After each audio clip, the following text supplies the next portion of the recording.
It's happening? I think so.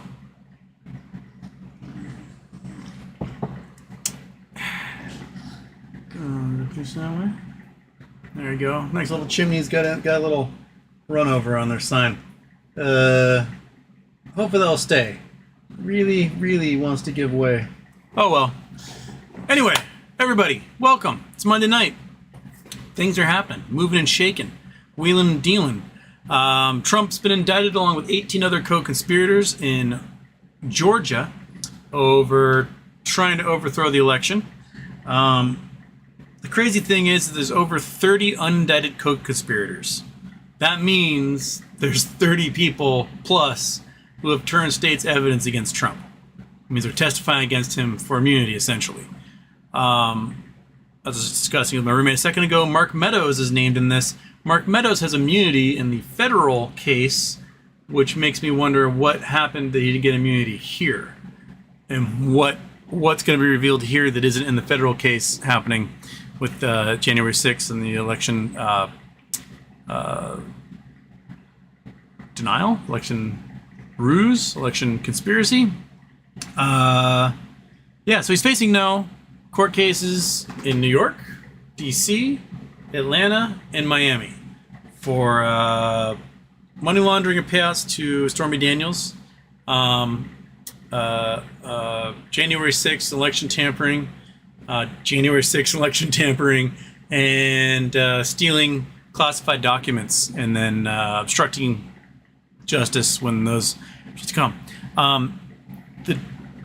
Atlanta said they wanted to get the trial started the next 6 months, which would be, February next year?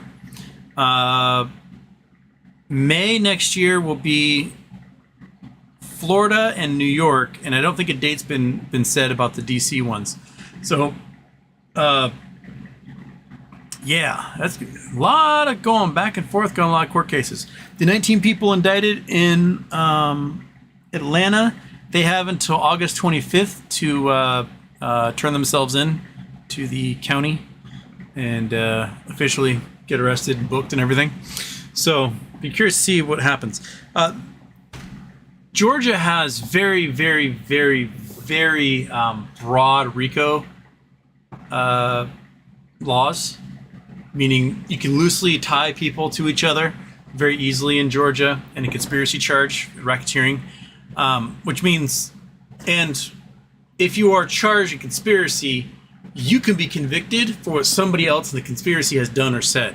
Meaning, Flappy Mouth Rudy Giuliani is indicted in this. He can get every single person here convicted just by being complete, demented old man. So, you do not want your fate tied to Rudy Giuliani's flappy lips. And as my roommate pointed out, Rudy Giuliani was like the king of RICO for cleaning up the mob in New York when he was AUSA and up there. And now he's getting convicted for RICO, which is kind of full circle there. But the way they worded the indictment is very much like they are a criminal organization, an organized mafia that was specifically getting together to violate these laws and doing a concerted effort. It's going to be pretty crazy. Oh yeah, I've got the fan on me. It's 1,000,000 degrees in here. I might turn the fan down a little bit, but it's so hot. I don't know if that helps at all, but it is 1,000,000,000,000,000 degrees in here, and I don't know if that helps a bit. Hopefully it does, but it's so warm. Other story is AMC released their 8K. The 8K says that on the 24th they'll be doing the reverse splits and then smushing it all together. Will we see price go up or shorts just hammer it down?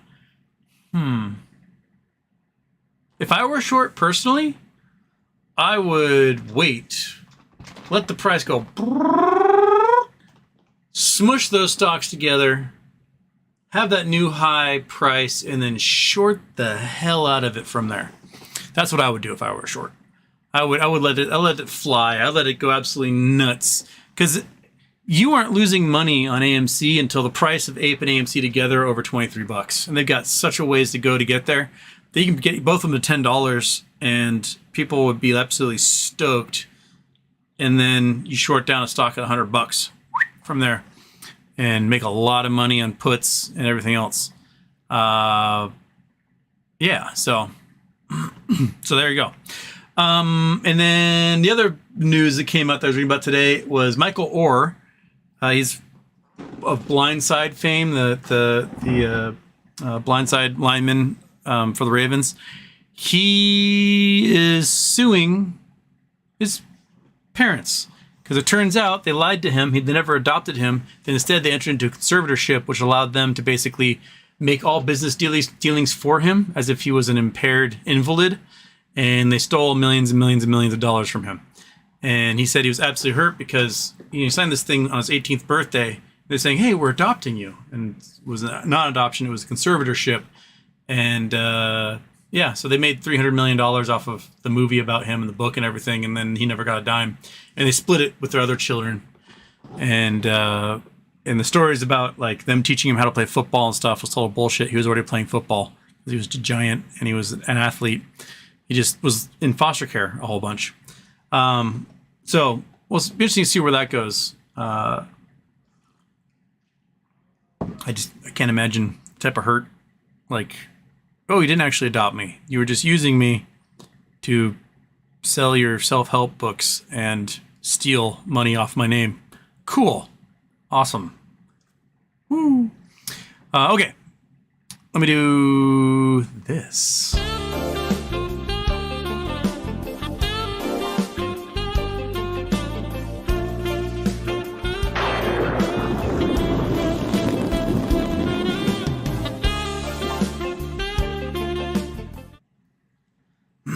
Okay.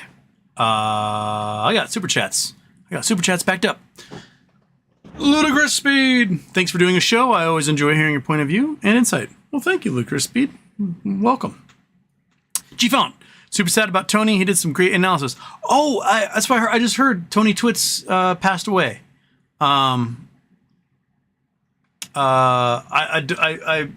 Julia sent me, Julio sent me something earlier today.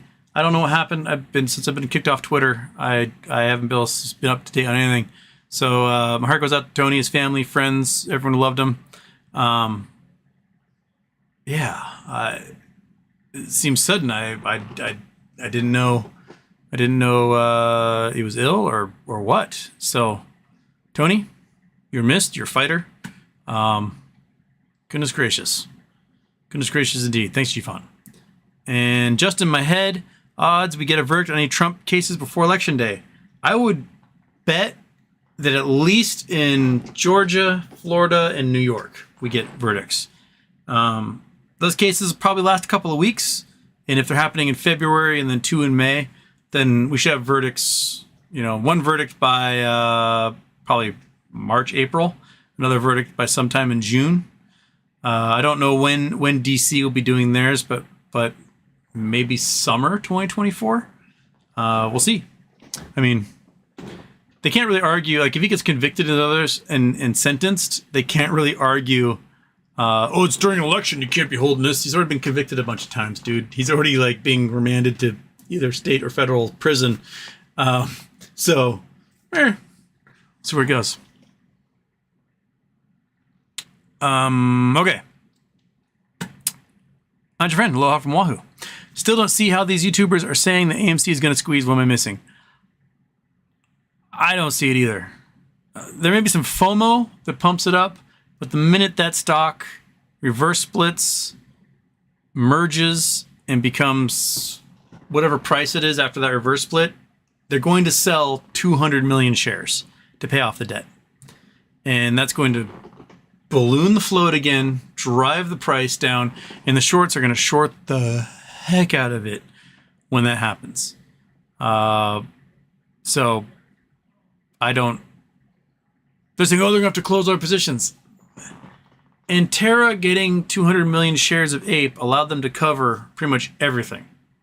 So I don't know. I mean, they've been shorting it since then. So there's new positions that have been opened. But the new positions, I think, are based entirely upon the fact that the price is going to get hammered down the minute they merge everything together. for anyone to meet the price that it hit in June of 2021, the reverse split price is going to be $770. So if you shorted in June of 2021 at 77 bucks, you are still sitting pretty. A lot of people bought in at $20, $25. That means the price has to be $250 after the reverse split for you to break even. I don't see it getting there anytime soon. I don't know. And if they sell all these shares, they pay off their debt, and they sell those shares directly to short hedge funds, the short hedge funds are going to use it to take over the board, take out a bunch of loans again, pay themselves a fortune, destroy the company from the inside. So what we need from Adam Aron is his promise that he's going to sell these shares at the market and not specifically to short hedge funds at probably a giant discount.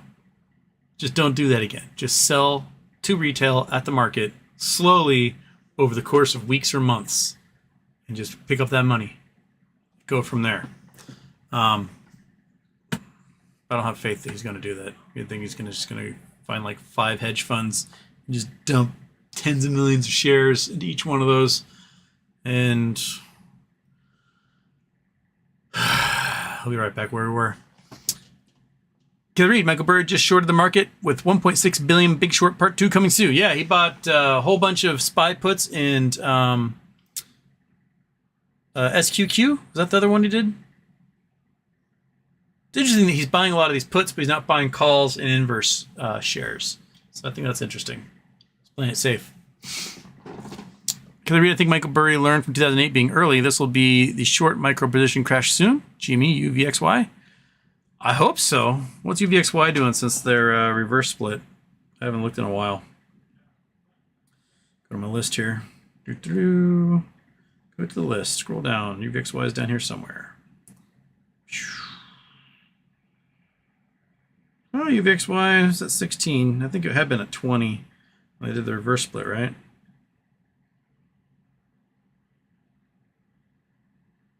Yeah, about 20 bucks when they did the reverse split.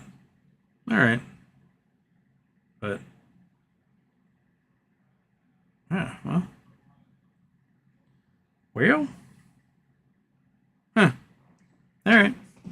All right. Let's see where it goes. Can they read? Homeowners are spending a record 40% of their gross income on their mortgage. This is above from 2008 high of 39% after paying income tax and mortgage costs. You're left with less than 30% of income. Yep. Completely unsustainable. You just can't do that. Especially if you're going to go buy a new car, you're going to spend $1,000 a month on a new car. Right? If the average wage in America is about $60,000, you're making about $5,000 a month. Right? And the average home price in the US right now. New window. Come on. Open. Not that window. Over to this screen. There we go. Average home price in USA. $416,000. Okay.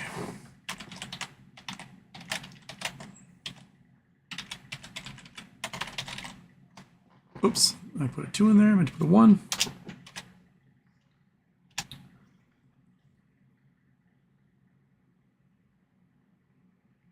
Mortgage calculator. 3. Okay. Let's say 20% down payment. Okay, calculate.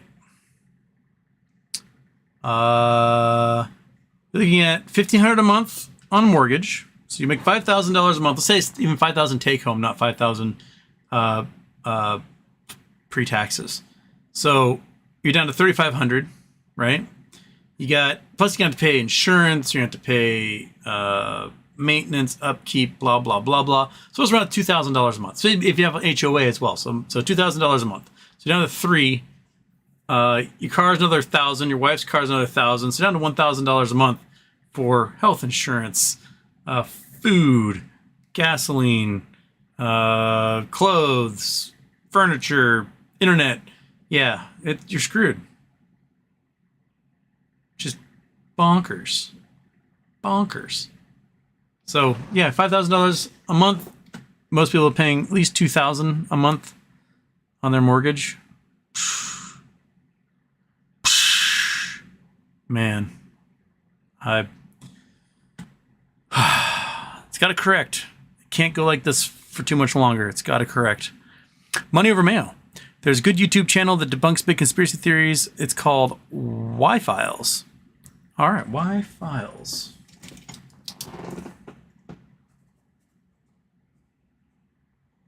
What I wish is I wish I could afford a producer.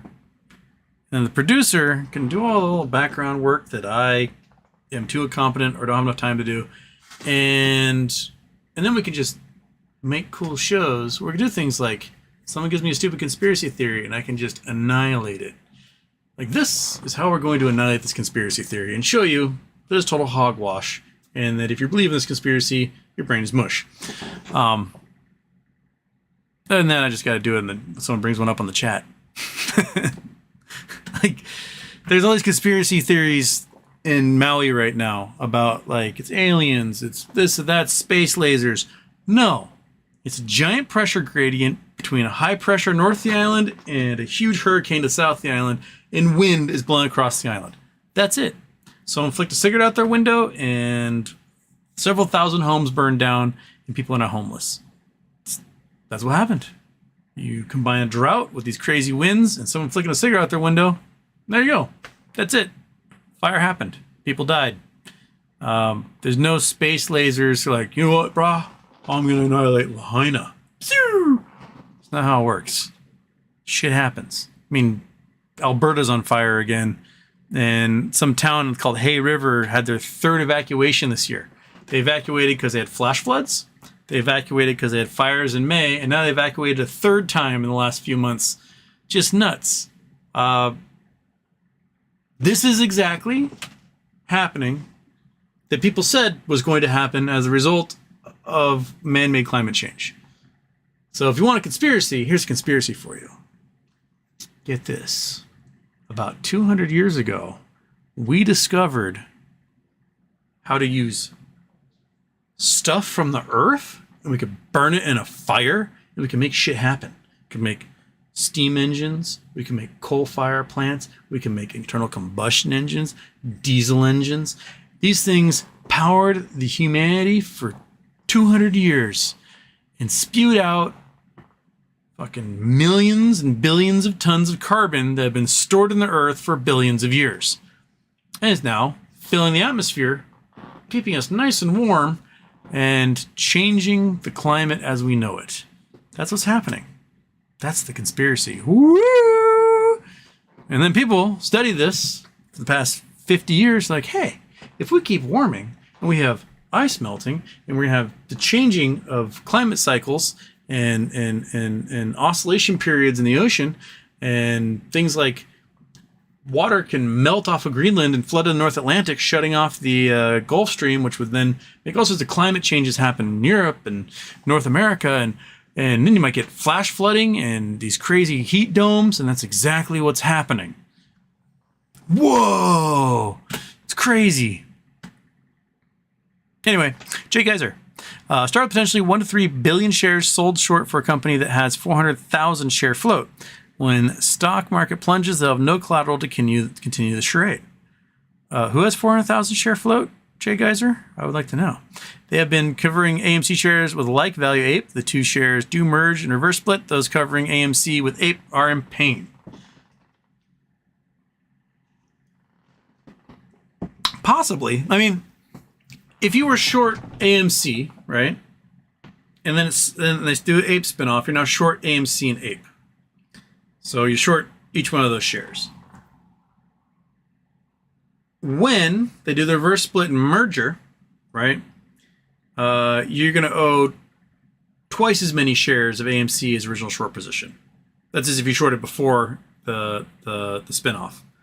So you're going to owe twice as many AMC shares. So there may be a way for them to force them to buy everything, but only if the price of the AMC stock gets above the price at which they shorted at. And prior to the spinoff, right? The price was what, like $25-$30 when they did the spinoff. AMC stock. It was August of last year. So yeah, the price was $24 a year ago. So if the combined price is not above $24 right now, then they're okay. Which means it has to be above $240 after the reverse split for any of those shorts from a year ago and before to be hurting. I don't see the price of that thing getting that high for them to hurt.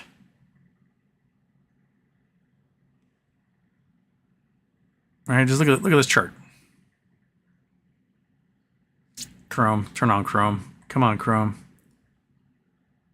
There we go. All right, so a year ago, 24.21. It peaked at 24.81 August 16th, and then plummet sideways ever since. Right? So if you're doing a 10-to-1 reverse split, that means the share price got to be $250. Take 10 of those $224 shares, smush them together. The price is going to be $250 for anybody to be hurting. 5-year max. Again, yeah, the peak was at 24-ish, right around the time they did a reverse split. And again, we hit, well, intraday was 77, but the peak at the close was 59. So if you shorted around here, you're okay. You don't give a rip what's going on. If you shorted around here, you really don't care. I mean, $590 share price. Do you guys see it hitting that thing anytime soon? Any FOMO that would cause that to happen? Or do you think they're going to do this reverse split? See the price at $50 a share. They can buy a whole bunch of puts, short it down, and collect money on those puts. I don't know. Once it's all settled, once everything's settled, cool. If Adam Aaron didn't sell directly to a bunch of hedge funds, they pay off the debt and they can start having green numbers come in every quarter. Awesome. I think they have a chance to become a good solid stock, and the shorts will have a real problem after that. But if the strike goes on longer and there's no movies to put out and no one's going to the theater, well, then the short theory holds weight, doesn't it? I just think Adam Aaron pussyfooted around. When the stock was doing this, he was not helping his cause. And it stayed for like a year. I mean, the lowest it got in 2021 after that jump was $32. And then it wasn't until, 2022 was when it really started dropping. But, yeah. Cat, what's up? Oh, hey, little kitten. Hi, buddy. Come say hi? Yeah? What's that? You want to go in here? Want to come up here? Yeah. You come up here. Jump up here. Come on. Come on, little kitten. Come on, buddy. You can do it. Come on. Let me put you up there. Oh, you're going to go under my feet? You go down there and pull some cables again? Oh, you can run away? Little kitten. Come here. Come here.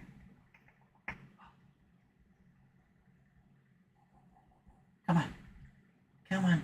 I want to squish you. Come here. Yeah. You want to come over and bother because it's kittens here? That's going to happen? Oh, little buddy. Little buddy. Yeah. Look at you. We've got a kitten. Oh, we got a kitten in our arms, and the kitten's stuck. Ah, shit.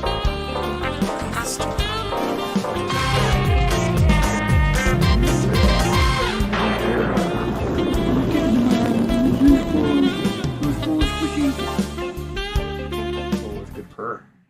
Yes. I don't care that I double entry. I got a kitten in my arms. Yes. Get you right up, you little bugger. Yeah. Look at you. Okay, do you want to venture on the? Oh, monkey's taking the ottoman, so you can't go on the ottoman, huh? There, I'll let you go with the monkey butt on the ottoman. Huh? Oh, wee! All right, turn off the intros, Houston. You got struck by a kitten. You're gonna do it again. Both of them are on. monkey. Okay. Kittens are great. They make up for the fact that double introed. Okay. Where was I? Oh, Jay Geyser. Demos! Wait, no. Ludicrous Speed. Have you seen what GNS has been doing? Looking good with the record date for the blockchain dividend, and I'm hoping it will be the catalyst for other stocks to squeeze. Yes. Well, hey, Fat Cat. You here to join us? I'd be curious to see what GNS is doing. I don't have much to play with at the moment. I should have sold those finger calls 2 weeks ago and rolled them over, but I didn't do that. But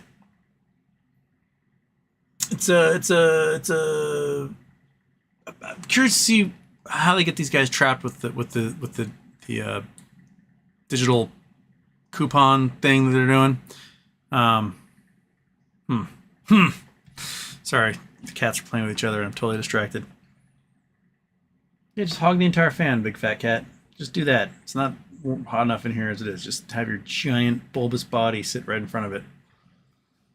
At least you're enjoying yourself. Okay. Danny Motes Houston, happy birthday. Between you and your roommates, who has the coolest talent? Also, why hasn't GME made a more public stink about the botched dividend? I've always been very curious why GME never said squat about the DTCC totally screwing up their forward split. It wasn't forward split. It was they treated it as a forward split. Really, it was dividend shares. I don't know why they didn't make a stink. I would have written just a letter. It's like, hey guys, you screwed up. Please explain yourselves. And if they could possibly explain themselves for us, that'd be fantastic. But they didn't do that, and I don't know why. I don't know if there's an ulterior plan. They dropped the ball. What? Find it very interesting. Who has the best talent? Well, one roommate can draw as well or better than almost anyone I've ever seen before. Another roommate has a fantastic singing voice, and a third roommate has 3 best-selling books. So I don't think I compare with them in any way, shape, or form. In that I could probably kick all their asses in a game of Trivial Pursuit, but as far as tangible skills, I think they have them all. My skills translate to maybe a 3-day run on Jeopardy, and then that's all I'll ever really get out of it. So yeah, there you go. That's where I am in that race. Okay. Jay Geyser says, failure to deliver limit at 35 days sets off alarm, stock recall, QSIP enforcement. Due to obvious stock manipulation, the AA has brought up with regulators evidence of crime sometimes gets pursued.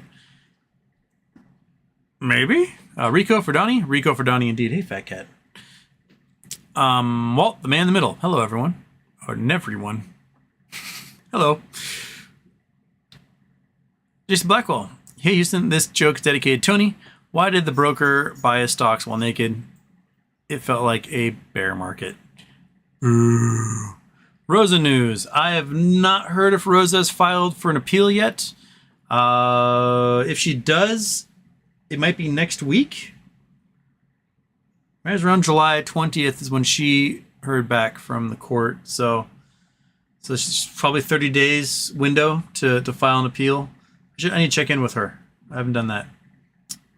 I'm going to do that tomorrow, Houston. Go check in with Rosa, see how she's doing, see what's up. And maybe I'll have Rosa news for you on Wednesday.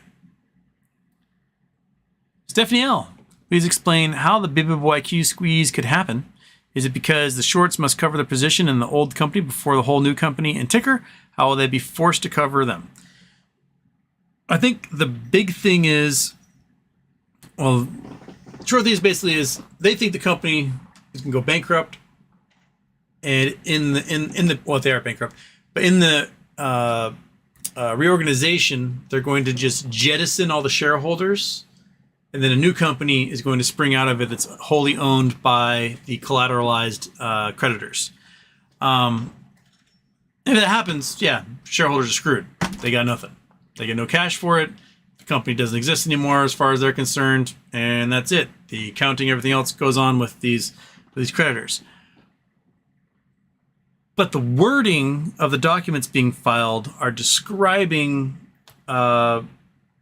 shareholders exchanging their shares for shares in the new company that emerges. And if that happens, then yes, they're going to be forced to close positions so that those shareholders can get their new shares. And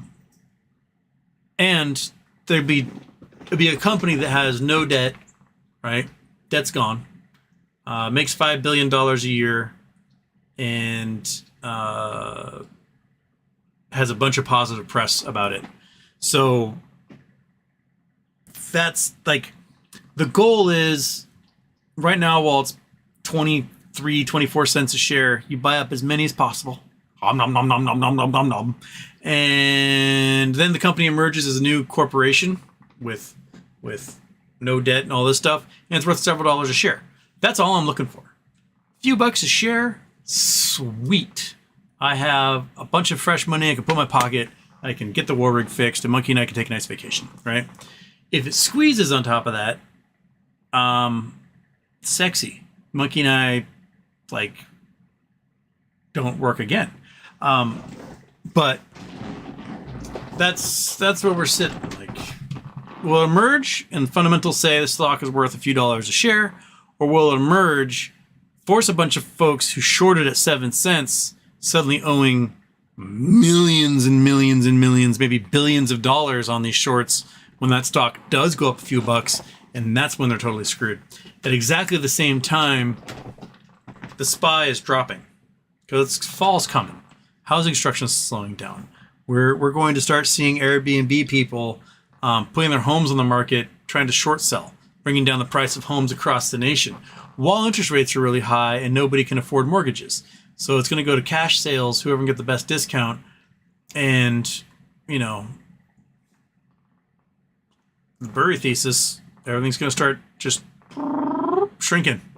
So if your collateral's shrinking, your obligations are flying high because Bed Bath & Beyond didn't delete all their shares.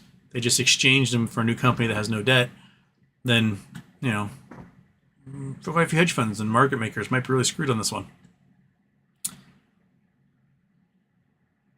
Bum, bum, bum.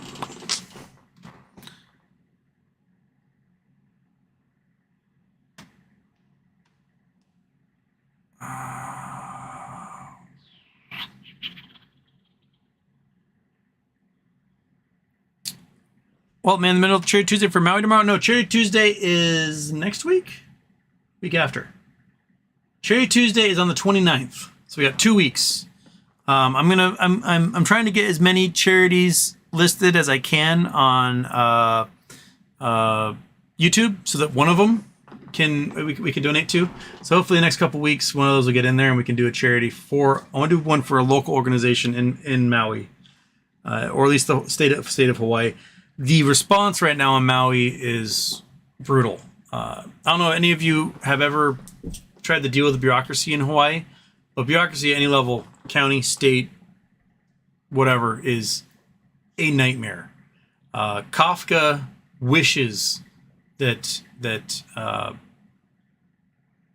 he could have something as functional as Hawaii bureaucracy.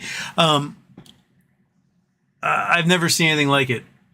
Bureaucracy in Hawaii is the absolutely craziest thing. I think I told you about when I was starving when I first moved to Hawaii. I was starving. I was waiting for my financial aid check and it just wasn't coming. And I'm like, I have no home. I have no money. I have no food. I can't buy books. I'm living in a van with a dude named Dave in the woods, and I'm killing chickens I find to eat because I have no food. And I would go to the financial aid office, like, hey, financial aid office, I'm supposed to be playing Division I baseball. I am wasting away because I can't eat. Where's my financial aid check? And they looked like, well, my financial aid check has been dispersed. Go to the business office. So I go to the business office. Be like, business office, financial aid says you have my check. Where's my check? The business office is like, no, bro, we don't have a check for you. Go talk to financial aid. I go back to financial aid. Business office says they don't have a check for me. We're like, well, right here in the computer, it says they have your check. I went back and forth 4 months. I mean, school started like August, I don't know, 18th or something, right? We're into November. I've spent all the money I saved over the summer working. I have nothing left. I'm walking miles and miles a day to school because I'm living in the woods. Like, it is, I have nothing. And it's now November. It's been months. And I'm just getting skinnier and skinnier. And there's no way I could play baseball. And finally, Mama Wade, my mom, who is a terrifying woman when she's in that mood, she did her Nurse Ratched. She called up. She just chewed the shit. Everyone was like, how dare you? You think you're good at your job? You're terrible. You should quit your job. And scream at these people. All to find out that they had my money. What they didn't tell me is I owed them $15. Why? Because I bought a round-trip airline ticket. And if you go to school out of state, you can submit the round-trip airline ticket price to be calculated in your expenses when they issue your financial aid. They didn't tell me that there's a $15 fee for calculating the expense of an airline ticket to be included in your financial aid package. And so what I had to do was I had to write them a check for $15 I didn't have. I had nothing. My account was like below zero. It was overdrawn, whatever. I wrote them a check $15 and I was like, I'm going to give this to you, but it's not good. And they gave me a check for $5,500 back. Now, why didn't they just give me a check for $5,485? I don't know. But I had to give them $15 check that was going to definitely bounce and run, because I couldn't afford a taxi, to the bank and deposit it and hope they deposited before they cashed that check. It was so silly. It took months to figure out that was the stupid thing that was happening. And like county workers, man, brah. One time, big waves are coming in. So this little overlook that was kind of north of Hilo on the highway, and so we like drove up, go to the overlook just to watch the giant waves come from the north. And there's this big long rock wall that goes along the scenic viewpoint in this like little, I don't know, 1.5 2 foot wide strip of grass between the sidewalk and that wall. And we're sitting there watching the waves, and this county worker's chatting to us and his like partner slowly mowing that little strip. I mean, the strip is 200 feet long, maybe 150 feet long. And we're talking and talking and talking. This guy is mowing at a rate of about an inch a minute while he's talking to us. And he gets halfway, he turns off the mower, slowly walks over to his buddy who's been chatting with us. He goes, "Ho, brah, your turn." And that guy's, "Excuse me, fellas." And he goes, and he slowly mows that strip for the next like hour. Because that's what county workers do, brah. That's how they do. Okay. Anyway, yeah. So a lot of the shelters, the food distribution, it's a nightmare in Hawaii.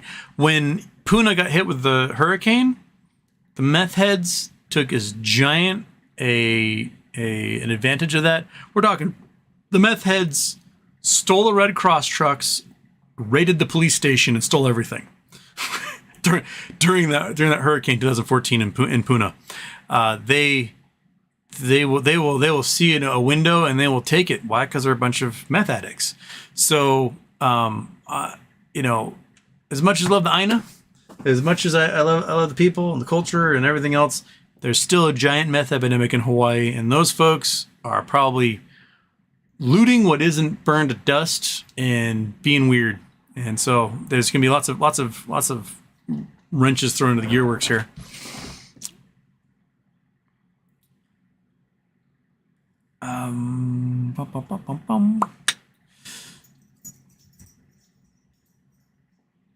Justin G looking like primetime court TV for Trump and the rest. Oh, I bet it's gonna be some of the highest rated court shows since OJ. Yeah. BW Brand, yes, the number of people involved is disturbing in the Georgia announcement. 19 people indicted, including Trump, over 30 co-conspirators, unindicted co-conspirators. When you see unindicted co-conspirators on an indictment, that means they turn state's evidence. That means, yes, I was part of this conspiracy, and I explained to prosecutors how the conspiracy worked and how we did our crimes. And now, for immunity, I am explaining to you, and I'm testifying against everybody. I mean, if you're looking at busting the mob, right? You got the, I don't know, Giovanna crime family or something, right? You got thousands of people in this organization. Nobody will talk, and you get one rat. Just one to turn state's evidence. That's enough to convict hundreds of people, right? Here, you have over 30. So 2/3-ish of everyone involved in the crime have turned state's evidence. You do not want to be one of the people who did not turn state's evidence. Monkey butt. And then you got Lindsey Graham, who was part of the conspiracy, who is an unindicted co-conspirator, going on TV going, "Oh, this is a shame. This is so politically motivated." Lindsey Graham definitely talked to the grand jury and was like, "Girl, here's what happened." And spilled his beans so hard. Yeah, so I bet Lindsey Graham turned state's evidence.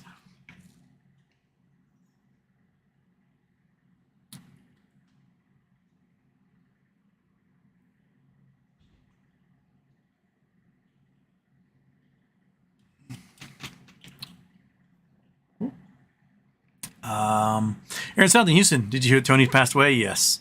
Also, fingers primed for that massive short squeeze, as Ham believes it to be another VW squeeze.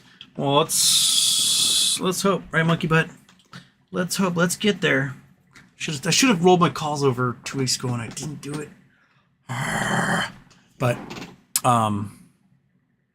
let's get there. Let's get it. Liquid Hammer. Your mic sounds different. Oh yeah, I read that. Hopefully, it's sounding better now that I turned the fan down. It's so warm in here, though.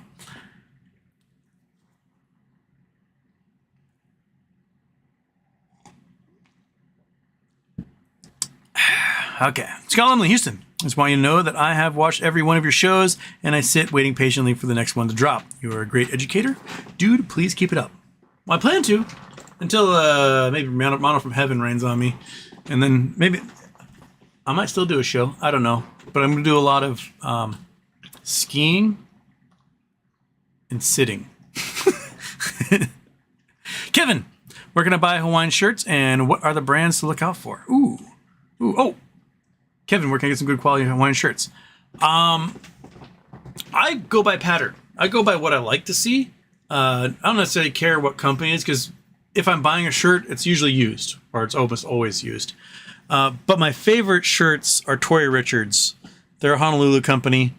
Not necessarily the newest shirts, although some of the newest shirts are pretty nice. But their 70s and 80s shirts are so far out. I love them. And a lot of them are not traditional Hawaiian, like flowers and stuff, but might be more peacock feathers. Here's a couple examples. That's Tory Richards. Another one here.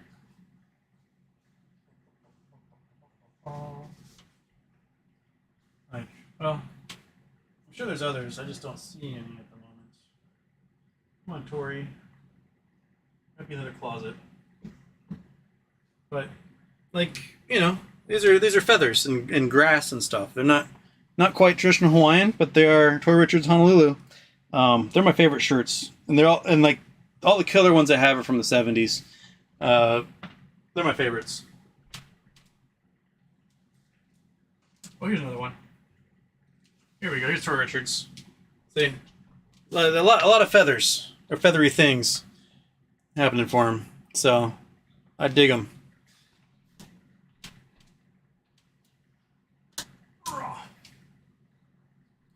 Monkey butt. Yeah, right there. Okay. You happy dog. Look at your face. Okay, so I generally just, the pattern screams out to me and go, I like that. I like this one. It's got hibiscus and it's got martini glasses on it. It screams party time. I don't drink, but you know what? I don't care. But at this point, most of my shirts, they're just straight given to me.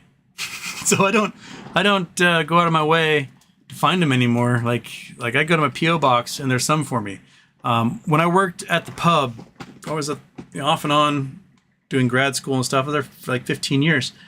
I averaged probably a shirt a week from customers. Weird, like when was it that University of Nebraska came to UW? UW Nebraska. 2011? Is that when it was? Oh, no. 2010. So the University of Nebraska came to Seattle to play the University of Washington Huskies, and for like 2 weeks there were Cornhuskers everywhere. Fucking like the week before the game, the week after the game, you just saw Huskers in their red sweatshirts everywhere. And they came into the bar where I was working by the thousands, and they'd be like, "Oh, Bud Light," and like, "We don't have that." "Can I have a Coors Light?" And like, "We don't have that either." "Can I have a Keystone Light?" I'm like, "Are we a fucking gas station? No, you can't have any of those things. We don't have it here." "What do you mean?" And I'm like, "I'm gonna get you a beer. It's gonna be the worst beer we have, and it's gonna be the best beer you've ever had in your entire life." And I'd pour them some swag beer we have, give it to them. They're like, "Oh my god, I didn't know beer could do this." And I made a whole bunch of loyal customers from Nebraska that way. And this one family, they came in like 3 days over the course of them being there. And each day had a different crazy shirt on. And they're like, "How many crazy shirts do you have?" I'm like, hundreds and hundreds and hundreds of them. So that family went away. I didn't see them again. Like 3 or 4 years later, these folks come in carrying a shirt with like cows and shit on it.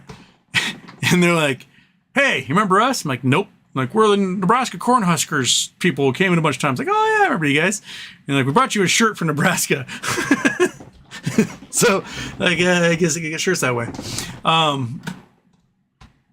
But yeah, so drink good beer and get your shirts from people who say, "You know what? I think that guy would like this shirt." Because you know what always happens?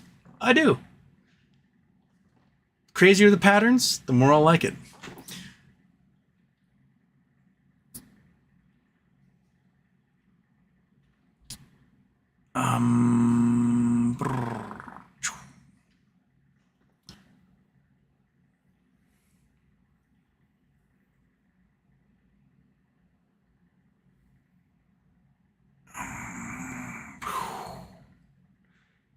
Okay, people tell me not to turn the fan down, but it's, you know what, I'll just suffer. I made it 48 minutes. I can last another hour and 12 minutes, so it'll be good. And it's Liddy asking if I turn off the intros. No, Liddy, I didn't turn off the intros. So there you go.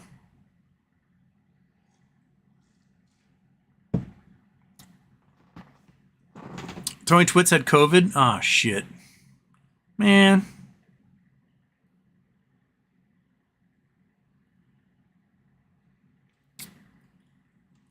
I just reset my thing here. Okay. John Johnson, Tony made the most digestible MMTLP videos laying out what happened, what should have been done, and how it should be resolved. He did a fantastic job. And that man's gonna be missed. And man, COVID's brutal. Infections are way up in the U.S. Hospitalizations in New York are the highest they've been since April 2020. What's this version cat that everyone's getting around? Iris or something? Iris? I think it's Iris. Is like 40, 50 times more infective than the alpha strain. So each strain seems to be maximizing its ability, its R naught value, meaning its transmissibility is like through the roof, and it survives longer in the air, and it's easier to get, and we're not going to have a new version of the vaccine until September sometime. So, you know, just there, be aware, it's spreading again. So, yeah. Bex, hey, happy birthday. Glad I'm still up to catch you on. I still haven't figured out what to sell my What to sell to pay my vet bill? GME versus BBYQ. My dog is healing up nicely though. 38 stitches. Ouch. Come out tomorrow.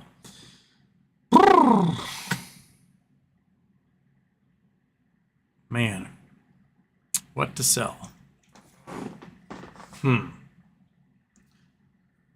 Which one would be a bigger loss to sell now? Right? Because you're Canadian. I don't know how much you can write off in Canada tax-wise. Here you only write off like $3,000 of tax losses. And my guess is right now both GME and BBYQ are probably below what you paid for them. Although I think the candle's lit for BBYQ happening sooner than anything else. But if RC's involved, it could cause both of them to rocket. Again, you're rocking a hard place. I don't know which one. Sincere 206. They aren't going to sell 200 million shares. 8K clear says AMC is doing at the market offering 25 million shares. We've already said it. That won't make enough money at all. Right? Let's, okay. Let's, calculator, come here. Calculator. All right. So, boink. Turn off Chrome. Calculator's on. There's 25 million shares. Sounds like a lot of shares, right? I'll sell 25 million shares. Okay. You're going to sell those shares. What was AMC's price today? $3.39. So if at current price, that's a $33.90 share times 33.9. You just made $847 million. That's a good chunk of change, right? You made $847 million. Cool, you owe $5 billion. So you're still $4 billion in the hole, and you're still paying a boatload interest in all those bonds, right? So you still have massive debt, you still have no ability to make a profit, and you paid off not even 20% of your bonds that you owe. So what good is it to sell 25 million shares? They need to dilute so heavy and so much. That's at least 5 times that at that price. But my guess is they start selling, the price goes to $20, and so they make 500 million. So then 1/10 of what their debt is. I just don't see, like, why even bother diluting if that's the case, right? If you aren't going to actually pay off your bonds, why even bother? Well, a little bit here, a little bit there. Like the amount they did with Antera, they sold 200 million shares or whatever, and they paid $200 million in bonds with it. They could have sold Ape when Ape was $10. 200 million of those suckers, and paid off $2 billion. 10 times as much. I don't know. I don't understand why he doesn't do as much as he should when he should. If you're going to dilute.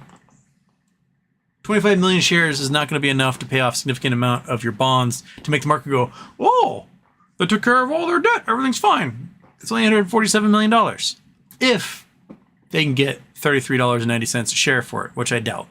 I bet it's going to be below that. $20 a share when they sell. They get more. Awesome. But to pay off the $5 billion, was it $5.4 billion that they have to pay off? Right? 5.4 billion divided by 25 million. They're going to have to be $216 a share for them to pay off their debt. I just don't see that happening. So, I don't know, man.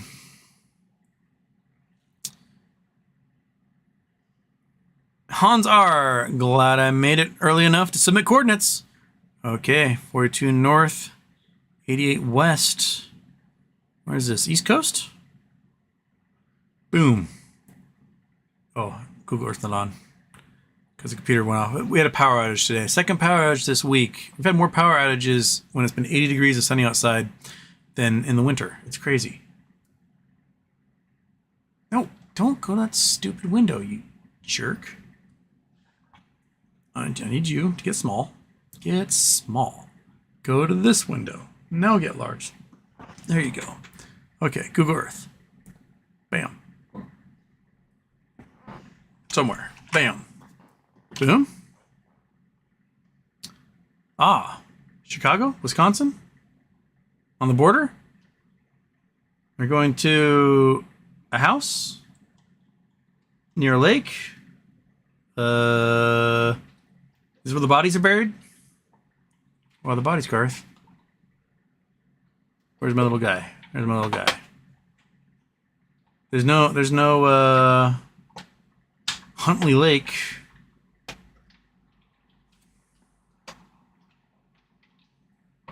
Google Earth car has never been here before. I don't know what I'm looking at, Hans. What am I looking at? Was it supposed to be west? Was it supposed to be east? Should I change it to east? Will that change something?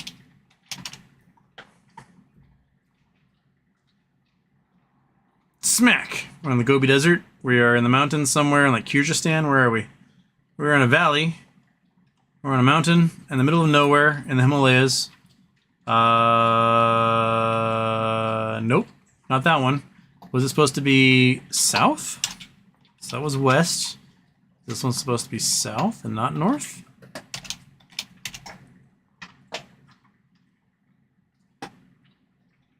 That's the ocean, not that one. So maybe south and east. We'll try all four. Boom. I bet it's also the ocean, isn't it? Smack. Well, it's either Kyrgyzstan or a little lake in Illinois. I don't know what we're supposed to be seeing there, but maybe if I go back to put that as a W, put that as a north, we go back to Illinois. Maybe we'll go through time. Okay, so on this little lake, Huntley Lake. What happens if we go back in time? 85, nothing cool. 93, nothing cool. 98, nothing cool. 2002, ooh, 2002. Got some weird circles going on here.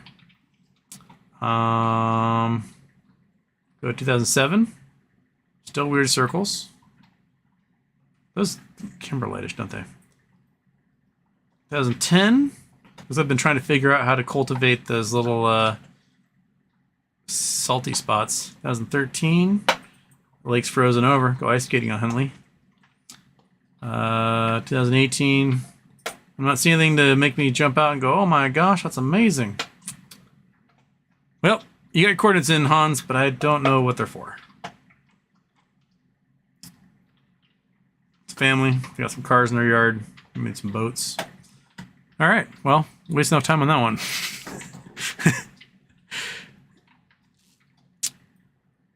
Mike.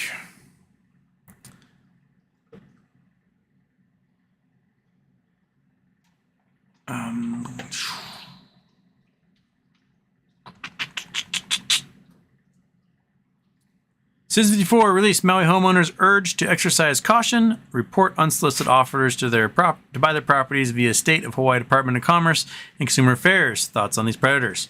Yeah, after every disaster, you're going to have some crazy predators jump in. Now, not everyone's insured. It's Hawaii. The cost of living is insane. You might not be able to afford home insurance, whatever. So you may have to rely upon FEMA, state agencies, things like that. So it look pretty dire. You're like, oh my gosh, I have no insurance. I can't rebuild. And someone comes along and is like, hey, I'll give you $200,000 for that piece of property. And you're like, well, I've got nothing. I might as well take it. And then you sell, and then all these like rebuild bills come through and emergency assistance. And all of a sudden, you know, whoever bought your property benefits from all these things. They consolidate your entire neighborhood and they're going to build a resort out of it or something.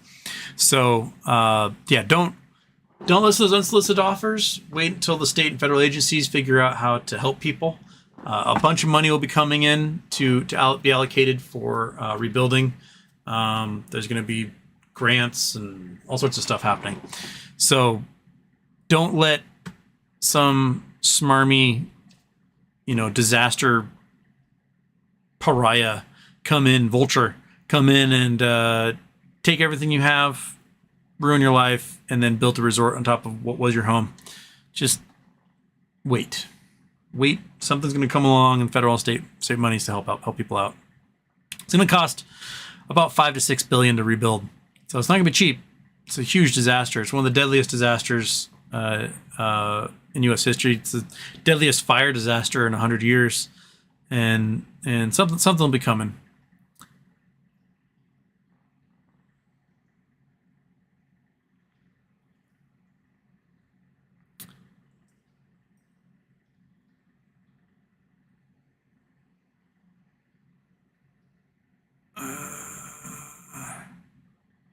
Okay.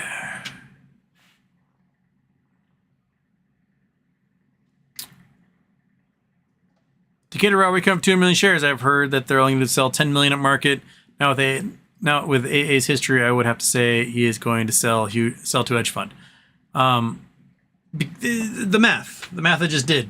That's the only. They need to pay off $5 billion in debt, and if they don't get rid of at least $3 or $4 billion in their debt, they have no way of paying down the rest of their bonds with what they earn as a movie theater.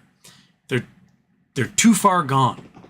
They have too much debt, too much interest being paid in that debt, that not enough people exist to go to movie theaters for them to make enough money to pay off that debt. So they got to sell shares by the hundreds of millions in order to pay off that debt. And once they do, cool. They're back to a 300 million float, which is where they were for the last 2 years, and they're profitable. Go from there. If you're gonna do it, fucking do it. Don't be like, oh, we're gonna pay off 8% of our debt. Okay, pay it all off. You're gonna sell, just pay it all. Because what's gonna happen is the shorts are gonna sell 200 million shares that don't exist, and they're the ones that are gonna make the money off of it. So they'll make $5 billion and you won't. Now just pay it off. Get rid of it. Get it gone. That's exactly what GameStop did. GameStop got rid of all of their debt and then accrued an extra $1.5 billion by selling at the peak slowly to the market. And now they hold steady. Their stock does this. Whoa. And they're on the precipice. They're almost there to where they're offering a dividend to their shareholders. So, you can pay off your debt, make profit, offer a share dividend, see what happens after that. But just, if you're going to dilute, and this whole thing is dilute and pay off your debt, then fucking dilute and pay off your debt. Just do it. Just dilute it all, pay off your debt, get to the point where you can offer a dividend. Cool? Because if you're still going to owe $4.6 billion at the end, as you're coming into a writers and actors strike that may result in a whole bunch of movies not coming out next year during the summer blockbuster season, then what? Then you can take on more debt again. And cycle begins anew. So, you sold 200 million shares to Antera. Why not sell 200 million shares to somebody at $25, $30? Walt, man in the middle. On this AMC ape thing, everyone thinks is right and everybody else is wrong. I held my AMC and tripled down on ape to protect my investment. Probably a smart thing to do was to buy a bunch of ape, because I think they're going to find parity. By about 24th, ape and AMC will probably be worth close to the same in the end. So, yeah.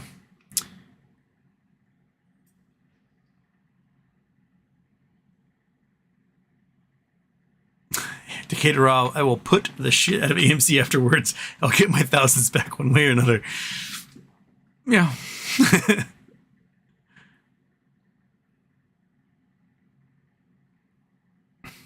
Liquid Hammer wants Jimmy going to retire me. I'm getting sick of being poor. You and me both, brother. G-Phone, Oppenheimer was a tough movie to watch. Fun Easter egg, though. Richard Feynman playing the bongos. In Los Angeles. The man loves his bongos. In One of the better biographies I read is the biography of Feynman Genius. This one, where are you? Oh, it's up there. I gotta get up. Oh.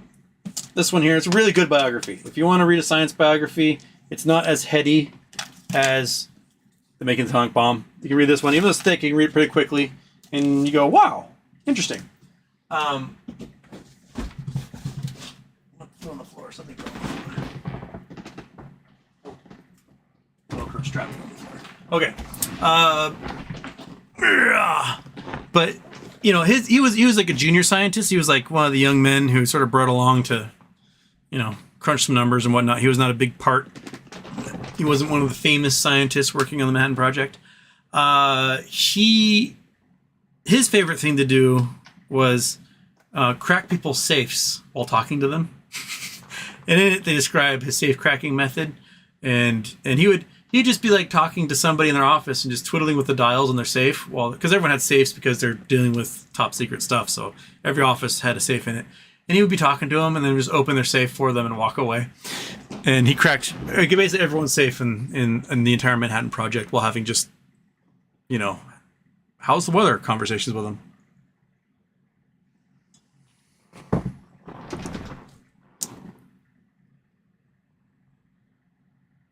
George 777, any chance ape can go above $4 before reverse split? Only if AMC goes above $4. I honestly think in the next 10 days there's going to be parity. The ape and AMC will just even out and be worth almost exactly the same by the time the reverse split comes around. Ron Johnson, happy birthday again. The reason aliens crash on Earth so often is when they break through the space continuum, aren't prepared for flat Earth landings. They put that in the calculations. They just, why is this the only planet that's flat in the entire universe? I don't know. Gravity here is all messed up compared to everywhere else. And there's Carlos Cruz announcing I forgot my intro.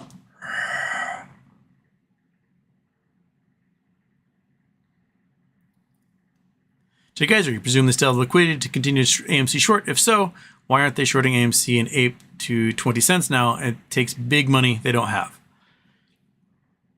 I mean, they shorted ape to 56 cents, right? They got down there at one point. I mean, the minute retail stops buying, then definitely they'll be able to short down 20 cents. But my thought is they want to have the price actually kind of high before the reverse split so they can short down from there. Because a whole bunch of fresh puts, you can drop it from $40-50 down to $5. And you can make $4,500 per put off of a drop like that, right? So there's only going to make so much on a drop from $3 to whatever to $2, but from $45-50 down to $5, a lot of money to be made on those puts.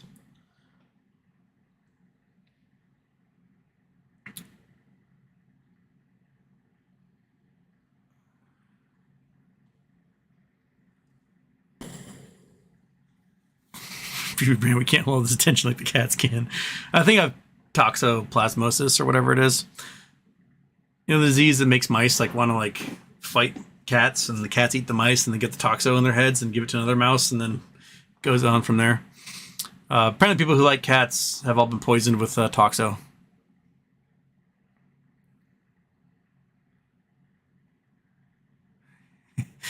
Look at Hammer Me Too, those goddamn finger calls. I know the finger calls. Mine were up to, I think I dropped $300 on them.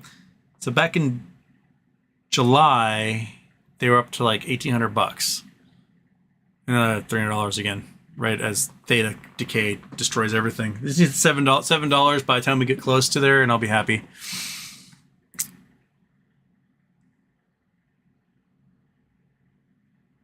Mike, I'd love to get a dog. What's the yearly cost? Approximate, maybe a lab. Well, Monkey Butt, she hasn't had many medical costs. She's cut herself once that cost $150 to get glued shut. And she got chomped on by a dog at the dog park, which cost a few $100. That's about it for like medical costs for her for the last 8 years. She eats about maybe $35 a month in dog food. Maybe less than that. Because I take her around, she gets snacks everywhere. So it might be like $20 a month in dog food. You know, her neckerchiefs cost money. Not much. She's been, you know, she's not a senior dog yet when all sorts of weird things start happening. So the cost has not been too high for a monkey butt. My worry about getting something like a lab is that you get hip dysplasia. You got to worry about like blowing out ACLs and stuff with them, and then they get pretty expensive. But monkey butts, she's, you know, a mutt from the pound, so she's been pretty good. The fat boy is the expensive one. This one during COVID got a UTI. Got 2 UTIs. Almost died. The first UTI we got treated at the regular vet during the daytime, and it was a couple $100. The second UTI, he was on his deathbed, and it was a Saturday, and we couldn't wait, and I had to go to the emergency vet, and it was like $2,500 to have that vet do the exact same thing. So, but Fat Boy's not had a UTI since, thank goodness. But yeah, he's the expensive one. Plus his asthma medication. The asthma medication is like $10 a month. But he's just such a fat boy. He's so fat. Oh, look at that big belly. Oh my goodness, all your nipples are getting rubbed and you love it. Oh, it's the best. Oh, the new kitten watches him get his belly rubbed, and now whenever I walk into the room, she does this and wants her belly rubbed as well. So, raising cats that love having their bellies rubbed. That's what we do around here. Oh, every cat should have their belly rubbed. It's so inviting, and they don't eat your hand. It's fantastic. Okay, there's everyone getting the double intros.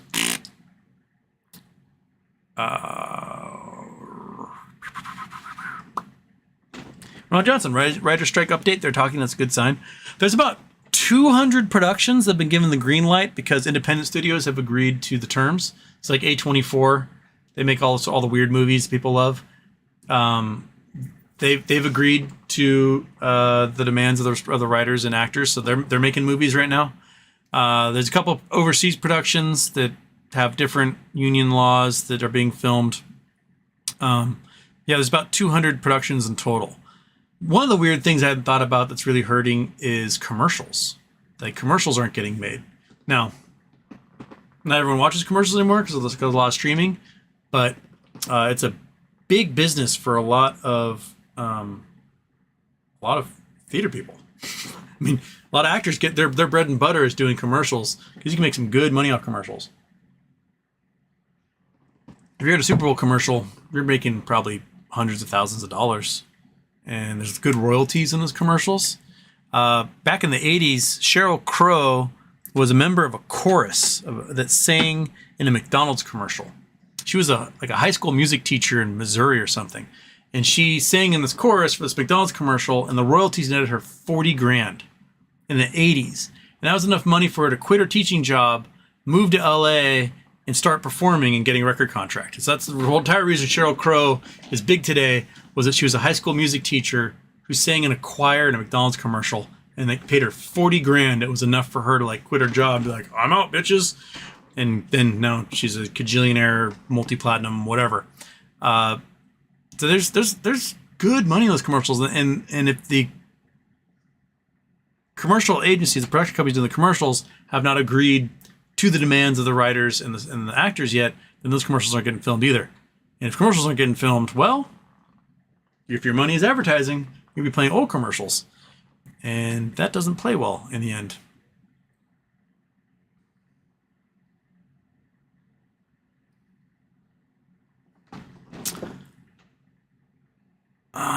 Baby brand, the bigger they are, the more they cost to care for. That's true.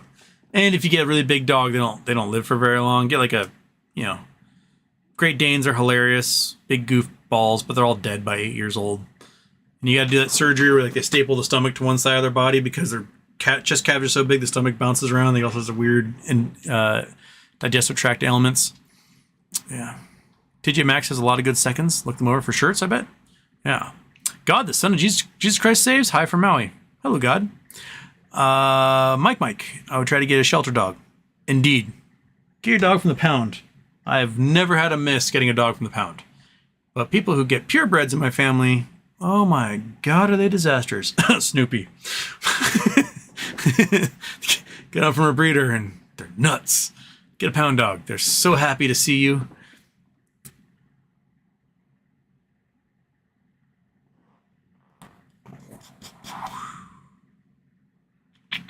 Kevin, I got no luck at TJ Maxx because I live in the desert. Which desert are you in? I would check out Goodwill and Salvation Army and, St. Vincent de Paul's and what's the other one? Value Village, if they're still around. Go check out those guys. Sometimes in the weirdest places, you find really cool shirts. There's a little thrift stop in Belfuge, South Dakota. And Belfuge, South Dakota had the coolest cowboy shirts. Holy crap. I just got fistfuls of them for pennies because it's a used store in a tiny town in the Midwest. You can buy 5 shirts for like 60 cents. They did not care. So, yeah. If you want to go the best Goodwill, and I'm going to let the secret out of the bag. If you're ever in Colorado, go to the Aspen Goodwill. Just go to the Aspen Goodwill. You will find the coolest, most expensive crap you've ever seen in your life being sold for pennies. Because all the rich people, they get like their super duper ski outfit or their skis or whatever. And the next year they get a whole new thing because they can't wear last year's models. And so they went skiing 5 times that year. They spent $10,000 on an outfit and then they donate it. So you can get like Gucci onesies and stuff for pennies. And you can just look like a Russian oligarch's mistress while you're out in the mountain. Designer everything. Rad speakers, stereo systems, furniture. Because they just renovate. So it's the best Goodwill I've ever seen in my life was the Aspen Goodwill. So those Colorado people, take a trip out there. Enjoy the Aspen Goodwill. This was not a paid advertisement for the Aspen Goodwill. George77, getting me, Dachshund. Great dog. Dachshunds are hilarious. Wiener dogs are the funniest dogs in the entire world.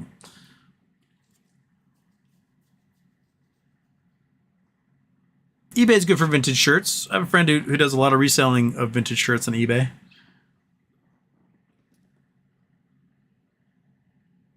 Rupert Trooper Pete Diden updated his LinkedIn profile as a new CEO of Bye Bye Babies. What does this mean for Teddy? Is Pete Diden the one from Overstock? Because if that's the case, yeah, he's CEO of...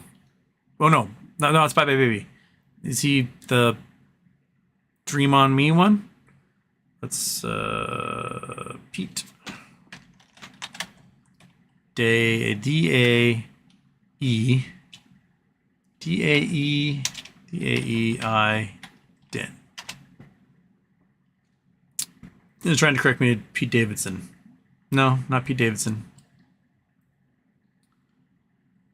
Search for Pete Diden. D-A... I can't spell it right. Can't spell it to save my life. D-A-E-I. Oh, I put an extra E in there. D-A-E-I. Okay. Bye, baby.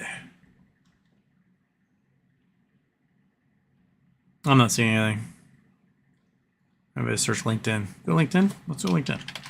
LinkedIn. Yeah, log in. There we go. Okay, now I go to the little search bar. Bam. Peter. D-A-E-I-N. Peter Diden. Project manager. Nope, that's trying to do Daladin. I'm not seeing that dude's name anywhere on LinkedIn, bud. I can't help you, Rupert.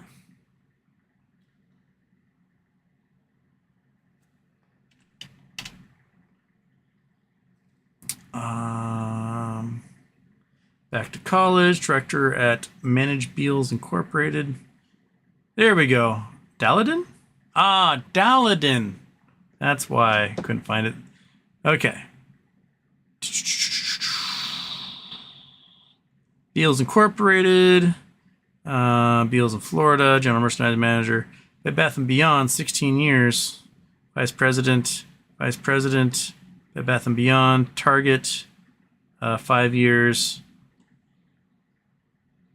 Bye Bye Baby. So he went from there to Beals to chief executive Bye Bye Baby. Huh. You guys can't see what I'm doing because I forgot to let you guys see what I'm doing. Turn on the Chrome. Okay, so. Total Home, Mervyn's. Open. Goes on to General Merchandise Manager for Men's for Mervyn's and Target. Okay. Goes on to Bed Bath & Beyond for 16 years. Vice President Digital Merchandising. Vice President of Merchandising Planning. Heads over to Beals for a year. Braden, Florida, blah, blah, blah. And then becomes Chief Executive Officer at Bye Bye Baby. Piscataway, New Jersey, United States. And that's where Dream On Me is based, right? So, what mean? I don't know. I don't know what it means. I don't know if this is the Dream On Me version of Bye Bye Baby or what. But interesting. Just started. Chief Executive Officer.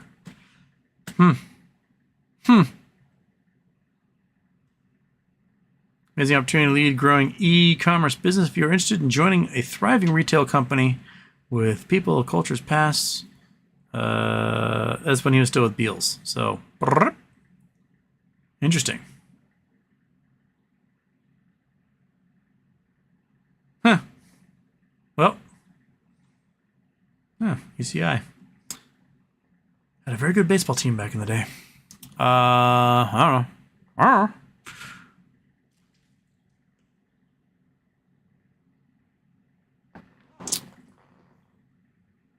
Tom Zaki, Guten Morgen from Germany.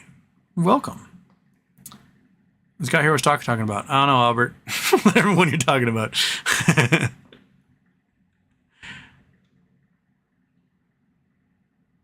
Ron Johnson, can we RICO the MMTLP abusers in Georgia? Why not? Like, bring in state RICO charges against those dudes? That's why I was hoping some state attorneys general would jump in and be like, you know what? Let's look at this. Because, man, state attorneys general, the plurals just are weird. State attorneys general are, man, they're powerful. They can just fire off a little letter and people shit bricks and give them whatever they want. If you ever have a problem, like a consumer problem, report to Better Business Bureau, whatever. Report them to the state attorney general.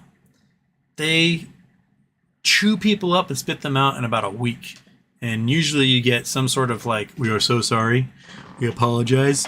We do not want a class action suit from the state government. So here's your thing you wanted. And it, boom, lickety split.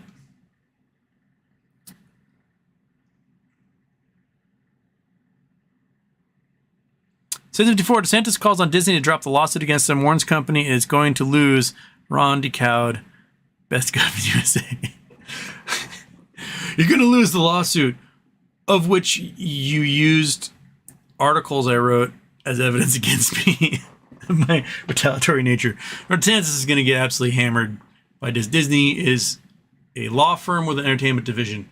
They will chew Ron DeSantis up and spit him out. Like, you go to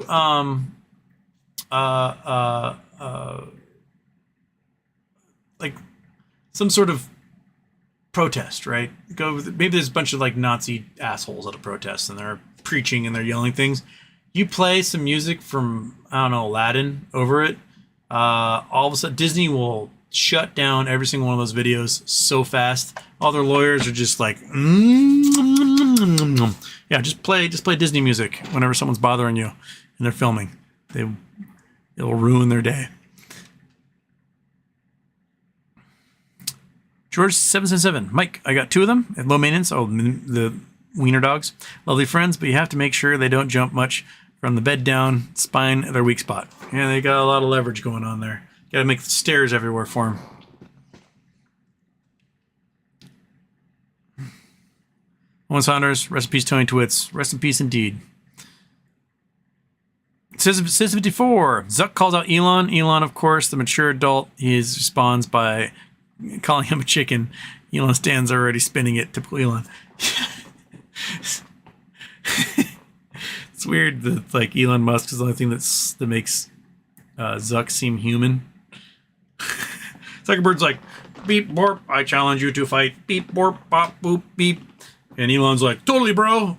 Excellent. We'll have a fight. This will be fantastic. Beep, borp, boop, beep. Elon's like, oh, I need to have surgery. I can't do it right now. Beep, borp, beep. And then we'll schedule another time. How about we have a practice round? Beep, borp. That's not how fights work. Beep, borp, beep. And,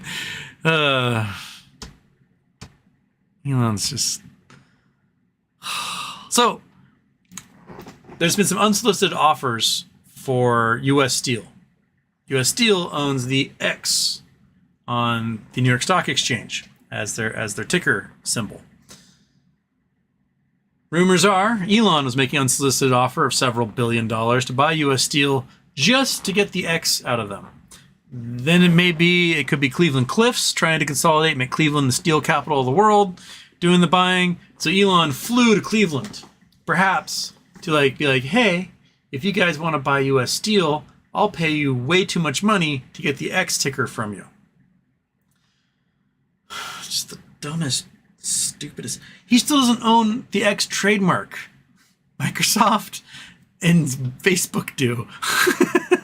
So you're calling a company X, and you're not allowed to call a company X. And at any time those two companies want to sue the crap out of Elon, they can, and take his precious X from them.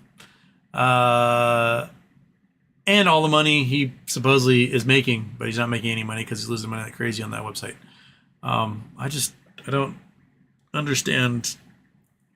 I don't know. Maybe if I were worth $250 billion, I would be just unimaginably impulsive and just like, what if we're done? And just do something. But I think it would be more like, you know what I can do today? I can afford the fancy steak at the restaurant and not the, I'm going to spend $38 billion more than this company's worth to make a product no one likes. I don't know. It's weird. It's weird, man. Scott Lumley, Houston. Would it be a good idea to put calls on IEP? I think if BBYQ goes off, IEP should rocket as well, no?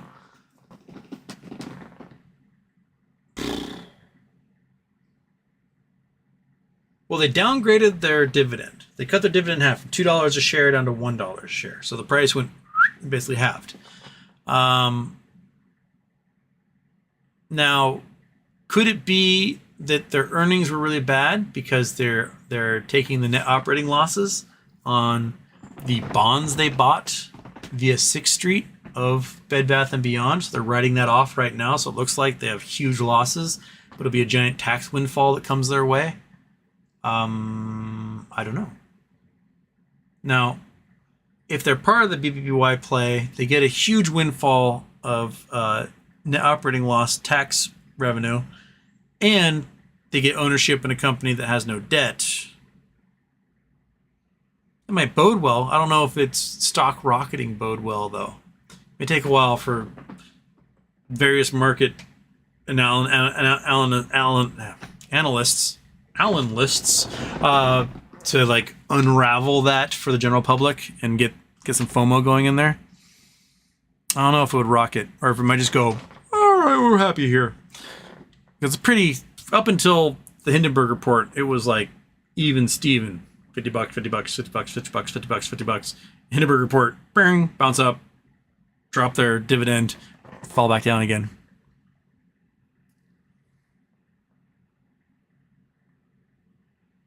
Mike Masana steps for his shepherd. Not a fan of dog on furniture.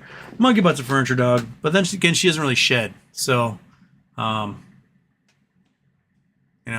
she doesn't stink. She's got what's called a wash and wear coat. You could shove that dog into like a pile of pig shit. She would shake it off and be dry 30 seconds later and not smell. It's the craziest thing. She got her first bath a couple weeks ago because I was just like, oh, well, maybe just give a dog a bath once a year. But she hadn't had a bath since like October of last year and just doesn't smell. This wash and wear coat on the Catahoula is fantastic. I'd never experienced something before. The problem is that she's not very cuddly. As my sister said once while hugging Monkey, she's like, it's like cuddling a mossy rock because she's just muscle covered in the tiniest amount of fur possible.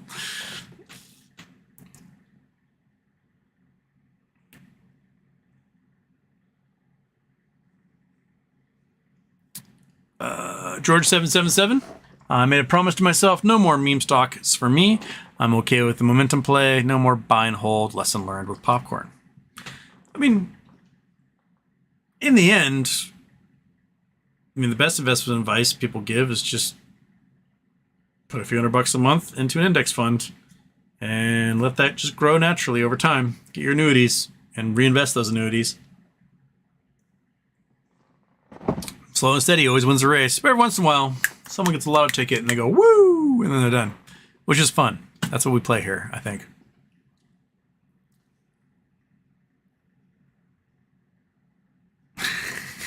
Baby Brand, if your dog can't have the status of man's best friend, you don't need it. Mike, probably the reason I don't have one at 59. Monkey Butt goes pretty much everywhere with me except for work. So we're together constantly. Go for walks all the time, go to the stores with me, she would go to town, visit friends, she's always tagging along. So if I wasn't able to have the kind of life where the dog could go almost everywhere with me, I probably wouldn't have a dog.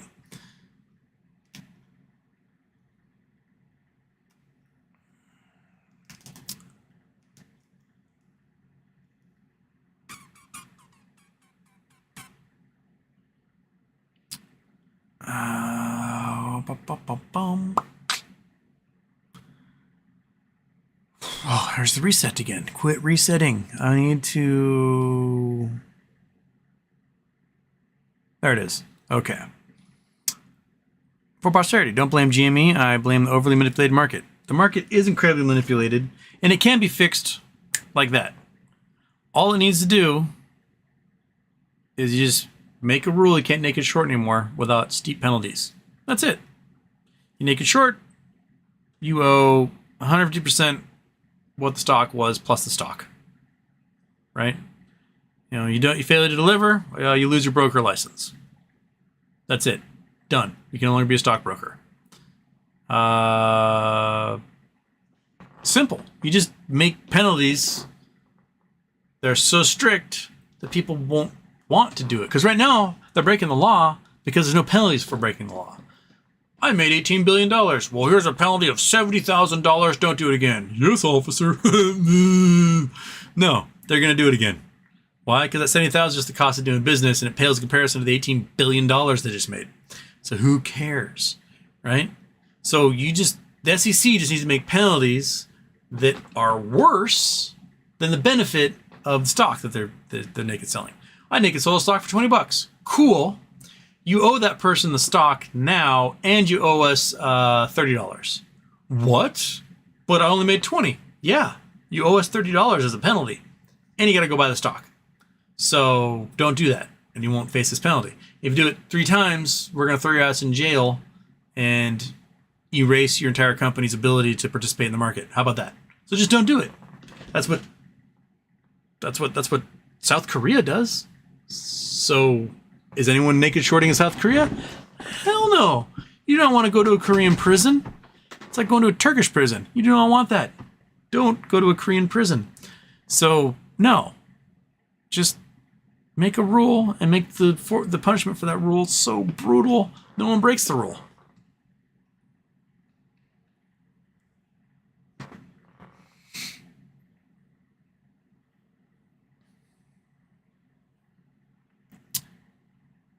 For posterity, GME has a clean balance sheet, cash on hand, no debt, and a board of directors and no connections to private equity. Bing, bing, bing. That is what you want every company to have. And they're all shareholders, and none of them have sold. Philip Clayton Houston, did you receive paperwork regarding BBY? What mean? Must have been written by lawyers with numerous thoraceuses. My head hurts. Oh, yeah. I never got it, but I've read it.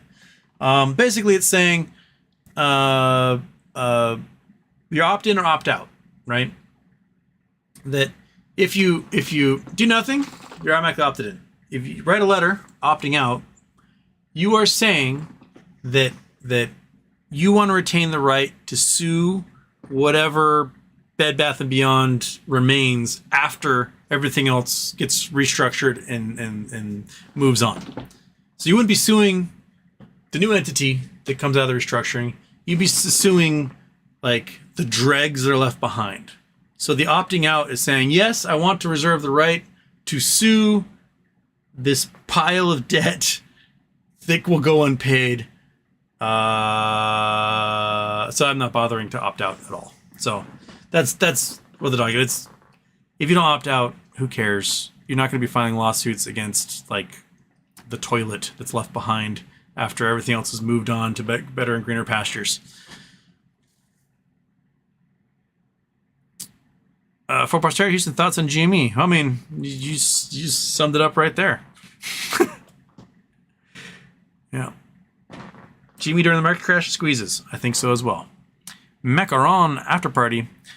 You'd love shirts from Dan Flash's very complicated patterns. I like me some complicated patterns. Dan Flash's charges way too much for their shirts. I can get complicated patterns for $3 a shirt at the Goodwill, and I don't need to spend $1,000 for Dan Flashes.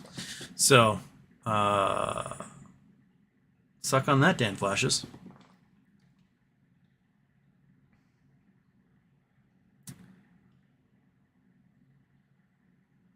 Marvin G. A correlation with right wing and conspiracies. Why? I mean, there are left wing conspiracies as well, and there's lots of people in the middle who have lots of conspiracies. Like, I'm not political, but they have numerous conspiracies. I do think the right wing media sphere plays into those conspiracy theories more than other groups. Like, you know, if you're right wing, you're more likely to listen to guys like Alex Jones, right? Because left wing people aren't going to listen to Alex Jones because he's homophobic, he's racist. You know, they're just not going to listen to him. So they're already removing themselves from whatever conspiracies he's going to be chanting about. So they're not going to be listening to Alex Jones because Alex Jones spews a bunch of bigoted hatred. And a lot of conspiracies, almost every conspiracy theory, not all of them, but almost every conspiracy theory, if you play the conspiracy out to its natural conclusion, you go back, and eventually it becomes the Jews.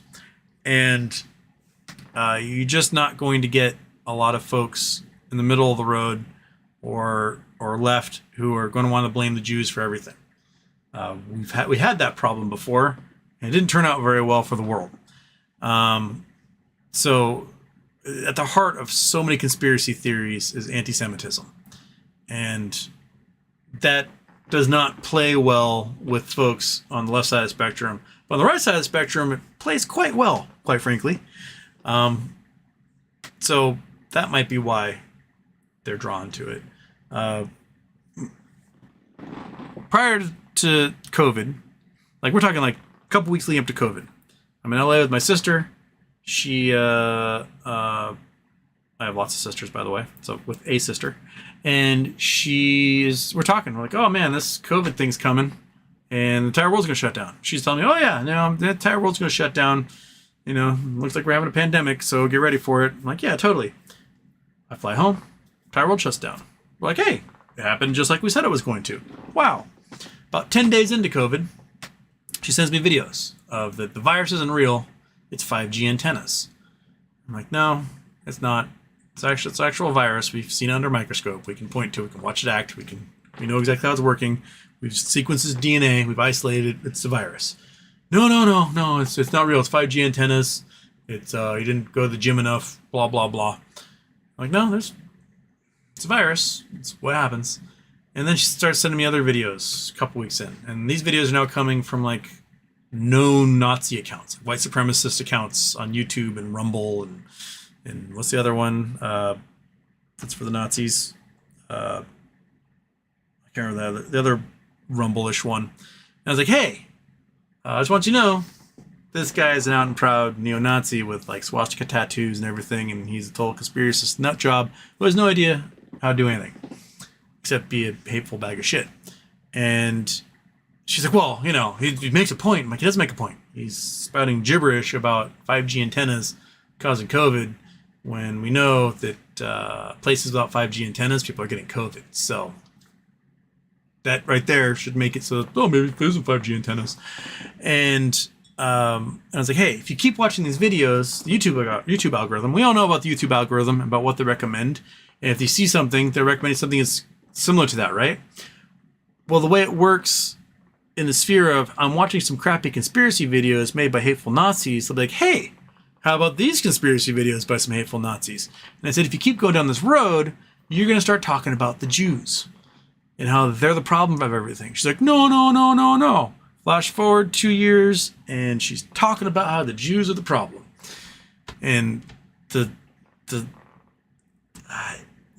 had a conversation the other day. I had to scroll back through our text messages and pull out the part where I said, before long, you're going to be blaming the Jews for everything. She's like, I never said that. And like, here's the conversation. That's exactly what I told you was going to happen. And it's exactly what happened. I'm like, your other sister and I are Jewish. Are we part of this giant conspiracy to make sure that 5G antennas kill a bunch of people and then we give you a COVID vaccine that's going to kill even more? No, we're not. It's not a giant conspiracy. It's humans get diseases. Pandemics happen about once every 100 years. We get some new virus that comes along and it kicks our ass because we have no immunities to it. That's what happens. It's Bill Gates wants to thin the population. If you wanted to thin the population, then you just let the virus go crazy, man. Just let it go wild. You'd thin the population that way. Be like, hey, no vaccines. I want you licking eyeballs and tonguing door handles. And then you'd kill off like 30% of the population and you get yourself a nice reduction in population like the conspiracy theorists claim you want to have. No.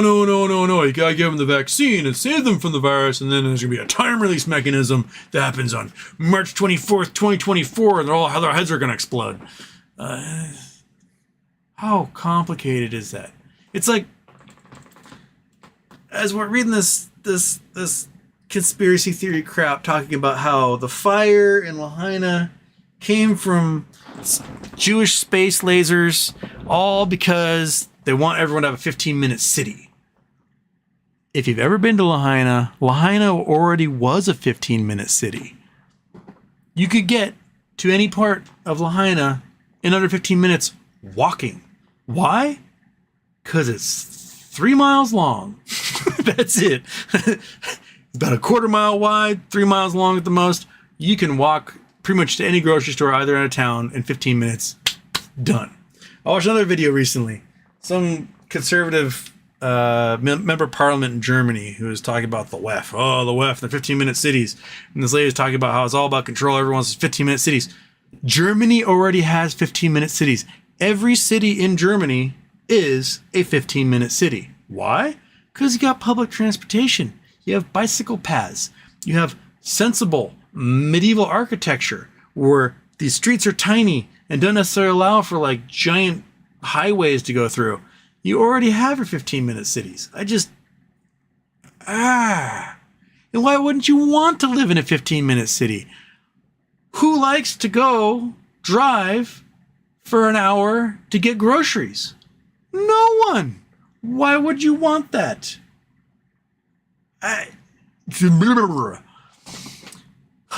Seriously, if you want to complain about 15-minute cities, just take your wife or girlfriend on vacation to Paris. Get some random hotel somewhere in the Erasmus there, somewhere in Paris. You won't need a car. Why? Because every single block has a restaurant on each end, a pharmacy, a bodega, a couple other cutesy little stores. You will never have to leave your block if you don't want to. You can leave your block, walk around the city, and you will never not have a place to get a bite, to buy an apple, to get your medication. Every single block has the exact same thing everywhere in that city. You don't believe me? Let's go to the Google Earth. All right. And this is a planned city. Like people complained about Paris, tearing down old Paris and building the new Paris under those Napoleon III. And like, oh, you're getting rid of all the old stuff we love and putting in this new crap. And now everyone's like, oh, isn't that so quaint and old and beautiful? It was all planned. And 150 years ago, people hated Napoleon for it. But it is a wonderful 15-minute city. Oh, Paris. Okay. Going to Paris. We're going to pick a random street. How about this street right here? Okay. Got this street. I think it's near some cultural building here. All right, we'll drop that down. What we got? We got restaurant. We got another restaurant. We've got another restaurant. We've got another restaurant. We've got, oh, look, a pharmacy. Oh, look at that. Need a medication? Right there. Okay, cool. Exit Street View. We will go to a block. I don't know. Close my eyes. Right there. Where am I? All right, we're going right here. Cling.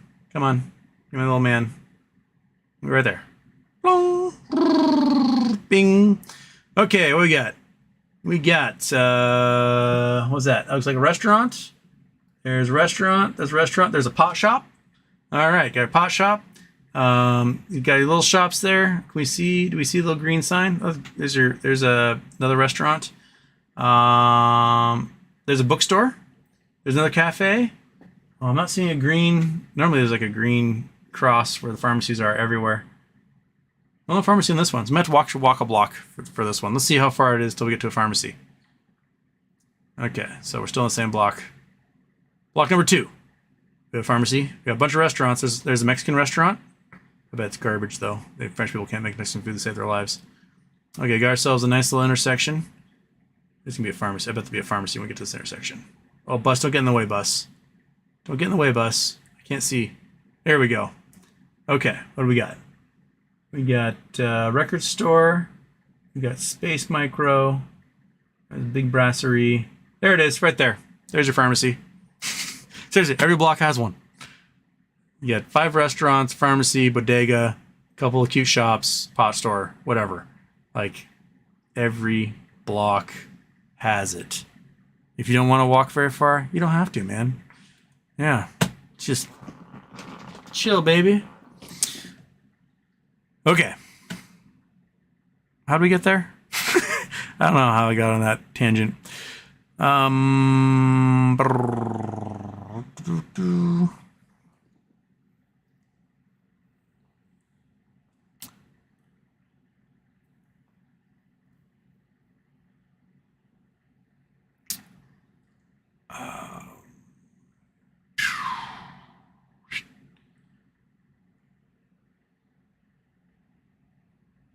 As before, as mentioned, LK99. I have not mentioned LK99. I'm getting a lot of mixed reports. I've got multiple papers like, hey, yeah, we recreated this thing. It does exactly what we say it is. And it's the Meissner effect. And then you got papers on the other side like, we couldn't recreate it. It's not doing anything as I say they do. Or they say it's diamagnetism and not Meissner effect. What I want to see is the recreation of the resistance-less transfer electricity. That's the one. And I have not seen anything come out of paper yet saying, we put electricity through it, there was resistance. That's where we need to see. I'm getting lots from 2 sides. People saying they recreate it, they got all the effects. People saying they can't recreate it, not getting any of the effects. You're not recreating it because you did it wrong, and you're just saying like, hey, we tried and we failed because we suck at what we do. Or are these guys lying about recreating exactly what they said they had, and why would they do that? I don't know. Get there.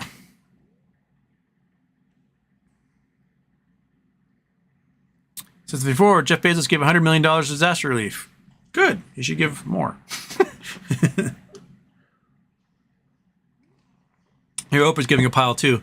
When I was in Maui in 2013, 2014, over that Christmas, New Year's holiday, I got stuck for like hours up country because Paul Allen was there with his mega yacht. He was still alive then.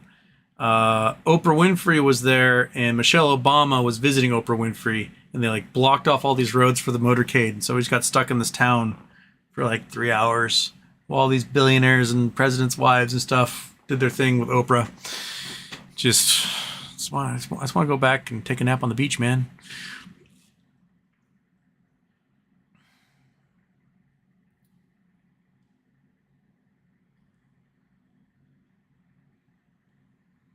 Bison Dawn, what do you think of Kurlf?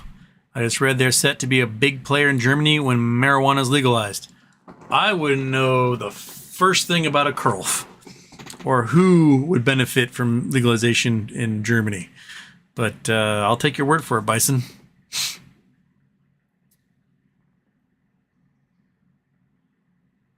Mike, I stopped buying stocks, started to stack silver, and that hasn't worked out too well, but at least I can touch it. There's something you said about having a tangible asset. Like, literally, like, you can hold it.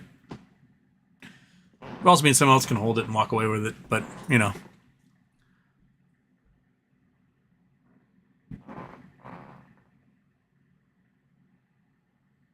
Coordinate is correct. Something written on the roof of the home. Really? Is that not going far enough? Let's go in further. All right, back here. Something written on the roof of the home. I just didn't see it.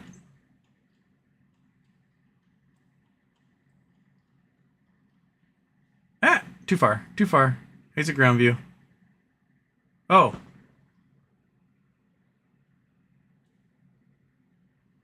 Match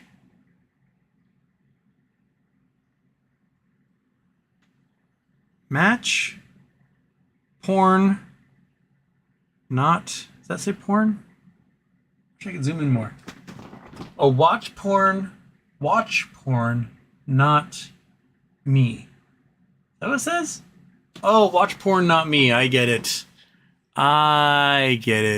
Don't watch my home with your satellites. Watch porn instead. Duh. Okay. The guy needs to put that in like white so it stands out more. Because I totally did not see that originally. Okay. I get it. And needs to be bolder there, homeowner. Thank you, Hans. Sorry I didn't get there the first time.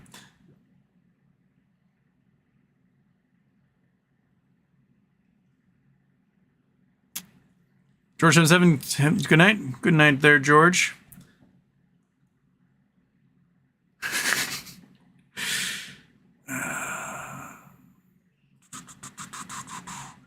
The brand Goodwill near me took over a brand new building built by Lidl, which they promptly abandoned. I've seen examples of items being sold there for higher costs than the same item at Walmart. That's another thing, is that sometimes the used stores seem to think like, oh, we're in a wealthier area, let's jack up the price of used stuff. No, you still sell the same used stuff at the same used prices. There's no need at all to jack up the price on these things just because you're in a rich area. Because you know what? Who needs that stuff the most? The poor people who live in the rich area need the benefit of you being that stuff. Yeah, if I had the power to like pass laws, I would pass like the thrift store law saying you got that stuff for free from donations. You can only charge at most 10% of the retail price of that thing, and then go from there. Done. If it's really super nice, you can put it on eBay auction or something. Goodwill does that a lot for nicer things, and I'm okay with that. Yeah, 10% discount used item does not do it. No. Well, sometimes you get good stuff. Years ago, I got this Vienna acoustic shelf speakers. They were little shelf speakers, maybe a foot tall, 3-way speakers. I was like, these things, I think they're pretty good. This is like pre-cell phone, so I didn't have cell phone to look up piano speakers. So they're $7.50. I was like, I think they're worth more than that. And the sign on them said they had blown drivers on the woofers. I was like, maybe I can resolder those things. We'll see how it works. So you get the speakers, take them home, discover they're worth $1,900 each. So I've got $4,000 of speakers I bought for $7.50. I then take them apart, go look at the drivers, and the drivers are these ceramic ones on the woofers. I'm like, I can't fix those. But I look up on the website, discover they're bought at a high-end stereo store called Magnolia Hi-Fi, and they were still under warranty. So I brought them to Magnolia Hi-Fi. I said, hey, I didn't buy these originally, but they're still under warranty. Does the warranty transfer? And they're like, we don't care. Cool. Send them back to Austria, get the woofers fixed, and send them back to me. And they're like, okay. So it took about a month. They went to Austria. They came back.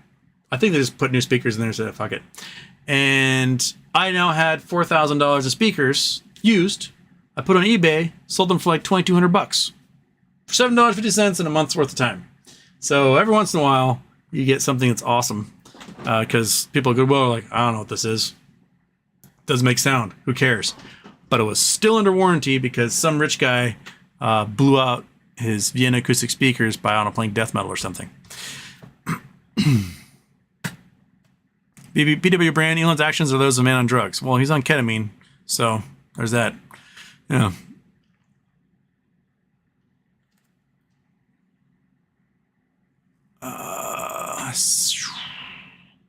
Citizen 54 was mentioned on Wall Street Bets soon after their Twitter got banned. Wall Street Bets got their Twitter banned. Did they make fun of Nazis? Is that what happened?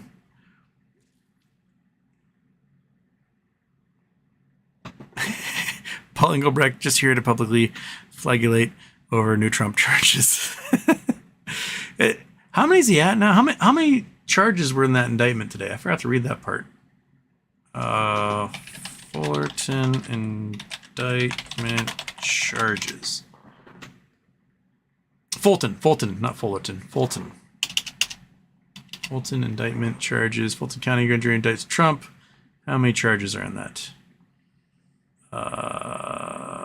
18 others. Says 18 others. What? 41 count indictment. So 41 counts on top of the 73 in... Oh, 35 in Georgia. No, 35 in New York. Plus 4 in D.C. and another 30 in Florida. So it's 60, 100. He's well over 100 charges right now in 4 different cases. Woof. 41 counts. Gosh dang, man. Yeah, you don't want that. You're not getting... you're getting convicted for something in there. With that many charges, that many jurisdictions, one of them is coming through a guilty verdict. Just the odds.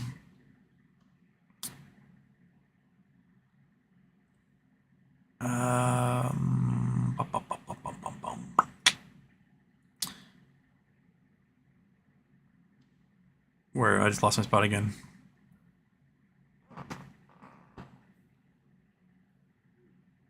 Shark Attack listened to Trump the other day on X, hosted by Elon. Trump sounded like he has a mental breakdown due to the all over the place. I would be worried shitless, especially if 3 of those cases at least are coming before the election, and your only hope, and 2 of them are state cases, which you cannot pardon yourself. So state case, the president cannot pardon; only the governors can pardon state cases. Now he might get pardoned in Georgia with Kemp as governor there. But he wouldn't get pardoned in New York. That's not going to be that's not going to happen. So, you get convicted there, get a couple of years. Well, that could be a death sentence when you're 78 years old. So, yeah, that's going to suck.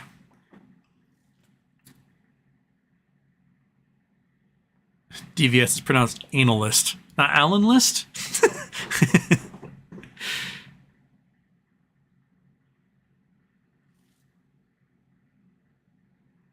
Walt, the man in the middle of Houston, have heard of the Vasimir plasma engine? Is that the one that Daniel Fong is working on?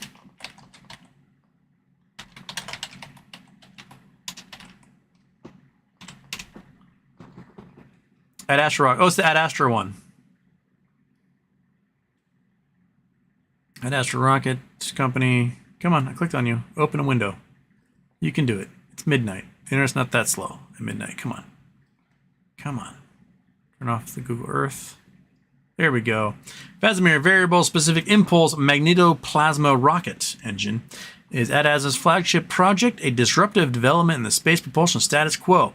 It is a product of more than 40 years of research in plasma physics and electrical propulsion, first at the U.S. Department of Energy and NASA, and later at Ad Astra Rocket Company. The Vasimir engine is a high-powered electric rocket engine designed to provide primary propulsion for a wide range of missions, from economically sustainable logistics operations in cislunar space to high-speed transport in deep space. Okay, take an overview. Electronic plasma rockets in the engine, in particular, are able to operate at much higher temperatures than chemical rockets, while conventional chemical rockets operate at thousands of degrees. Electric plasma engines work at millions. This is important. The hotter the rocket exhaust, the faster it exits the engine, and the more energy each kilogram of propellant can deliver. This makes the rocket more fuel efficient In rocket terminology, this fuel efficiency is expressed as the specific impulse and has units of seconds. As point of comparison, the best chemical rocket available today has an impulse of about 500 seconds, whereas Vasimir can reach 5,000 seconds and higher. Cool. No moving parts, variable thrust and constant power. How it works, that's what I care about. Okay, how does it work? We inject a propellant, a neutral gas, into the ionization chamber. We launch radio waves at it. Those radio waves convert that gas into a cold plasma. This plasma then proceeds into the booster section, the ion cyclotron resonance. The next step would be to put electrical energy in to superheat the gas in a plasma state and accelerate it to the velocities needed for space travel. Ultimately, our rocket can go further and faster than any other rocket that exists today. All right, well, there you go. Basically, they're doing electric afterburners on their rockets. Word. Okay. 73% thruster efficiency. 6 newtons of thrust. That's not too many thrust. But I guess if you do it over a long period of time, it equals something. Okay. All right, cool. I'm going to have to read more about that. QIP Candy. Oh my goodness, I'm up. You are up. But I'm about to be out. It's 12:02, and I'm going to disappear here. I'm turning into a pumpkin. One more question, and then we're out of here.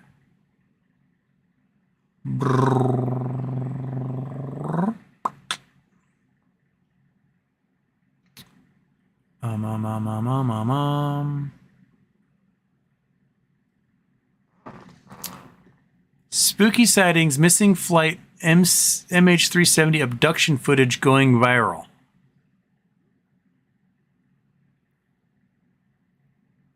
Really? All right. MH370 abduction video. Fact check. Was M370 abducted by aliens?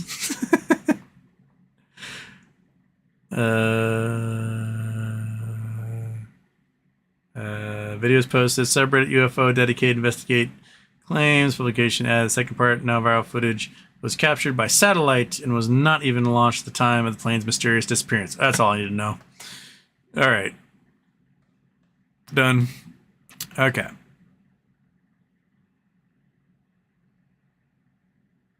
Video brand China is getting flooded like they've never have been. Videos of people just getting washed away in the dozens and muddy rivers. Yeah. Just absolutely. The amount of rain that's happening in China is bonkers. They had the tail end of a tropical storm, but then it just languished. So the way the heat domes can sit over a country, over a large area of land, right? What also happens is at the periphery, you can get these storm systems that last for days and days and days and days. Without the jet stream there to push them away, they'll just rain and rain. And all that heat that's being generated by the heat dome is going into creating the storm clouds at the edge of the heat dome. It just rains and rains and rains. And you get stuff like Fort Lauderdale this past spring, where they got 24 inches of rain in a day with no hurricane around because it was doldrums. It just, there's no wind to blow the clouds away, and just kept dumping. Yeah.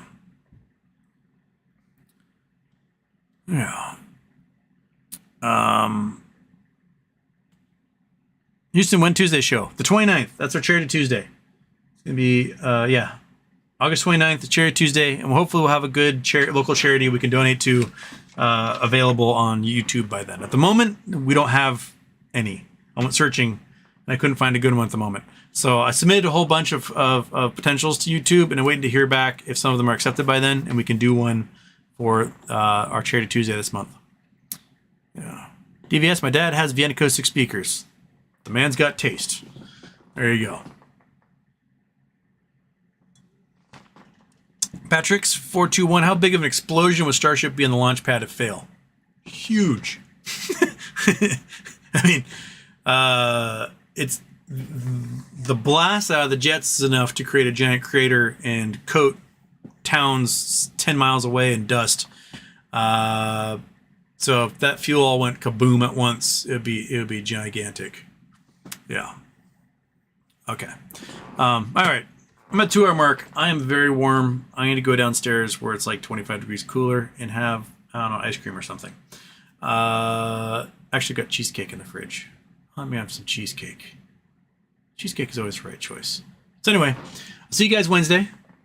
I'm sure there'll be more weird news happening by Wednesday. Thank you so much for joining me for a late night. Got a couple hundred of you here at one point.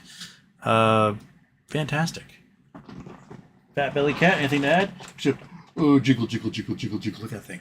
Look at that thing flop around. He's got so much fupa. Blah, blah, blah, blah, blah, blah. He's so fat. All right, everybody. Have a great night. I'll catch you Wednesday and one of these. Boom.